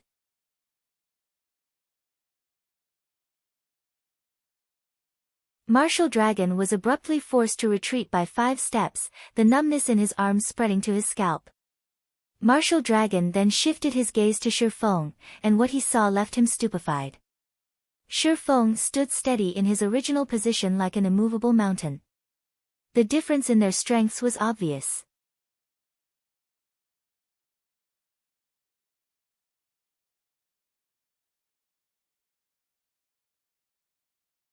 Chapter 555, Winner and Loser. Black Flame pushed Martial Dragon back. Silence. Every Dragon Phoenix Pavilion member within Zero Wing's residence was dumbfounded. Meanwhile, the players watching from afar were similarly rendered speechless, their minds repeatedly playing that scene from before. Although neither side had used any profound techniques and had only exchanged a straightforward blow, it was precisely this simplicity that allowed everyone to see the difference between the two very clearly. Shifeng's attributes were absolutely mind-blowing. Shit! Just what kind of equipment is Black Flame wearing? Feng Xuanyang's eyes nearly popped out of their sockets at this scene. Martial Dragon was a level 28 berserker. Moreover, the majority of his equipment was level 25 dark gold equipment. The weapon he wielded was even one of indiscernible quality, but judging from its appearance, it should certainly be above dark gold rank. This equipment composition could definitely be among the very best in God's domain. Even if Black Flame were fully geared in dark gold equipment, he would not be that much stronger than Martial Dragon. Moreover, Black Flame was only a swordsman, a very well-balanced class in terms of attributes. Normally, a swordsman's strength would be inferior to a berserker's, and his agility would be inferior to an assassin's. Yet, now, Black Flame had actually managed to force back an apex berserker like Martial Dragon with a single hit. Just how outstanding was Black Flame's equipment to pull off such a feat? At this moment, Nine Dragons Emperor, who was leisurely watching the battle from afar, had an expression of immense joy on his face, his eyes fully focused on Shifeng, as if he had just seen a peerless beauty. Although Nine Dragons Emperor was indeed surprised at seeing Martial Dragon forced into a retreat, he was much more delighted at discovering the peerless equipment that made such a feat possible.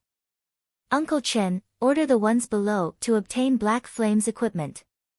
Nine Dragons Emperor instructed the old man beside him, his eyes shining brightly.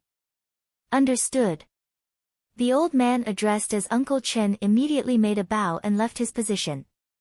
A short moment later, the old man arrived with quick steps at the balcony of the private room, then abruptly shouted, "War Dragon Legion, listen up. Plunder every piece of equipment on Black Flame's body and leave nothing behind. Although the old man was quite aged, his voice was extraordinarily loud when he shouted. Practically everyone in the neighborhood had heard him. Is the Dragon Phoenix Pavilion stupid? Didn't they see how Black Flame repulsed Martial Dragon in a single hit? Who could possibly kill him and plunder his equipment? Also, even if they plan on plundering someone's equipment, there shouldn't be a need to announce it publicly like that, right? Some ordinary players spectating from the sidelines ridiculed. When the members of Zero Wing heard the old man's words, they nearly spat out blood in anger. The Dragon Phoenix Pavilion was completely looking down on them. For a time, Zero Wing's members fought with even greater ferocity. Although the spectating ordinary players made fun of Nine Dragons Emperor's foolishness, none of the upper managers of other first-rate guilds were laughing. They knew full well just how powerful the Dragon Phoenix Pavilion was. Despite the currently brief duration of the battle, the death toll was already extremely frightening. The battlefield, which initially had nearly 30,000 players, now had less than 20,000 players remaining. The majority of the survivors also belonged to the Dragon Phoenix Pavilion. Even the War Dragon Legion had over 800 members still alive. Overall, the pavilion's losses were light. In contrast, Zero Wing's side. Things were just terrible on this side.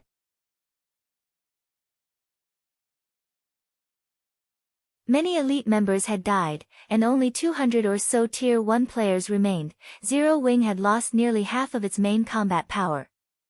If not for the Tier 1 NPCs, Zero Wing's situation would be much uglier. The gap between the two guilds was evident at a single glance. They simply could not be compared to each other. Black Flame repulsing Martial Dragon. What was there to celebrate? These people really think Black Flame has a chance of winning. Third Ghost sneered as he looked at the distant spectating ordinary players.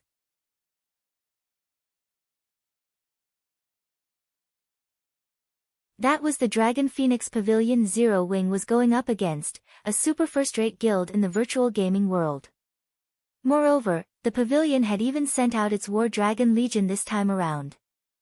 Zero Wing had no chance of victory at all. Moreover, Martial Dragon was a peerless expert who had grasped a domain. Although Black Flame had the advantage in attributes, the gap was not so great that it was impassable. Any expert would be able to discern this point very clearly. Hence, Nine Dragons Emperor did not take Black Flame seriously at all and was fully intent on obtaining the swordsman's equipment. Inside Zero Wing's residence, Martial Dragon and Shifeng had already exchanged moves dozens of times. Every time Shifeng attacked, he forced Martial Dragon into a retreat, chipping at Martial Dragon's HP with each exchange. At this moment, Martial Dragon's HP was down to around 90%. However, Shifeng was not particularly happy about this situation, neither was he angry about Nine Dragons Emperor's plan to plunder all his equipment. He only felt helpless. Although Shifeng succeeded in suppressing Martial Dragon with his attributes, the Berserker was, after all, an expert who had grasped a domain. Since Martial Dragon knew that he could not win using brute force, he had gone with a softer approach to neutralize Shifeng's attacks. Negating Shifeng's power was practically impossible for ordinary experts. After all, Shifeng was an expert who had already set foot in the flowing water realm. If one wanted to negate Shifeng's power, they required inhuman levels of precision and confidence. The fact that Martial Dragon could achieve such a feat was all due to his domain. Of course, while Shifeng was helpless against Martial Dragon right now, the same could be said for the Berserker. After all, Shifeng could see through his attack trajectories. Whenever Martial Dragon tried attacking Shifeng, the latter would always take the appropriate defensive measures and force the exchange into a frontal clash between weapons. In a frontal clash, the side with lower strength would naturally receive damage and lose HP. Hence, Martial Dragon could only buy time. However, Martial Dragon was in no rush. Zero Wing was vulnerable. Fire Dance alone could not turn the situation around. This was not an arena. There was no need for players to fight one-on-one. If 3 to 5 legionnaires were insufficient, they could simply increase that number. Even if Fire Dance had powerful attributes, the War Dragon Legion could just treat her as a powerful boss and slowly grind her to death. You are the first person who has lasted this long against me. Unfortunately, this match won't go on for much longer, Martial Dragon said ruefully as he glanced at his surroundings. The number of Zero Wing members still alive was rapidly decreasing. After another 10 minutes or so, this war would come to an end. This outcome was all due to the difference in the number and quality of experts. Even with so many NPCs filling the gap, they were still far from enough. Indeed, this battle will not last much longer. Shifeng's heart ached over this situation as well. The losses Zero Wing had suffered in this war was simply too massive. Yet, instead of revealing a dispirited expression, Shifeng smiled, saying, "However, the victor in this war will still be us, Zero Wing. Do you not see the situation your guild is in right now?" Martial Dragon could not help but laugh when he heard Shifeng's words. However, shortly after Martial Dragon had spoken, the Berserker's expression suddenly turned grave. An ambush? Martial Dragon suddenly felt a killing intent that was even more intense than when Shifeng had revealed himself. Martial Dragon promptly tried to put some distance between Shifeng and himself. However, Shifeng did not allow Martial Dragon to do so, sticking closely to the Berserker at all times.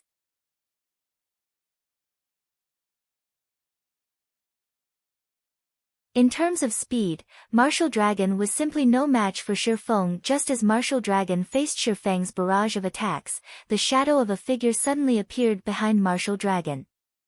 Scram! Martial Dragon had already been on his guard against this figure.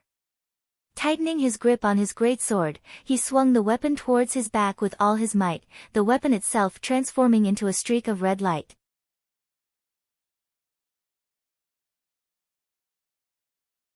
Under normal circumstances, this sudden attack definitely would have caught the player, who had appeared behind Martial Dragon, by surprise. Dang! However, this red blade of light was easily blocked. Martial Dragon finally managed to get a clear look at the ambusher and was stunned. This man had gray hair and a tall, robust body that was significantly larger than an ordinary person's. Also, this man was not a player but an NPC. Although this NPC was only level 40, lower than those level 50 tier 1 guards, the pressure Martial Dragon felt from him was even stronger than what he'd felt from a High Lord.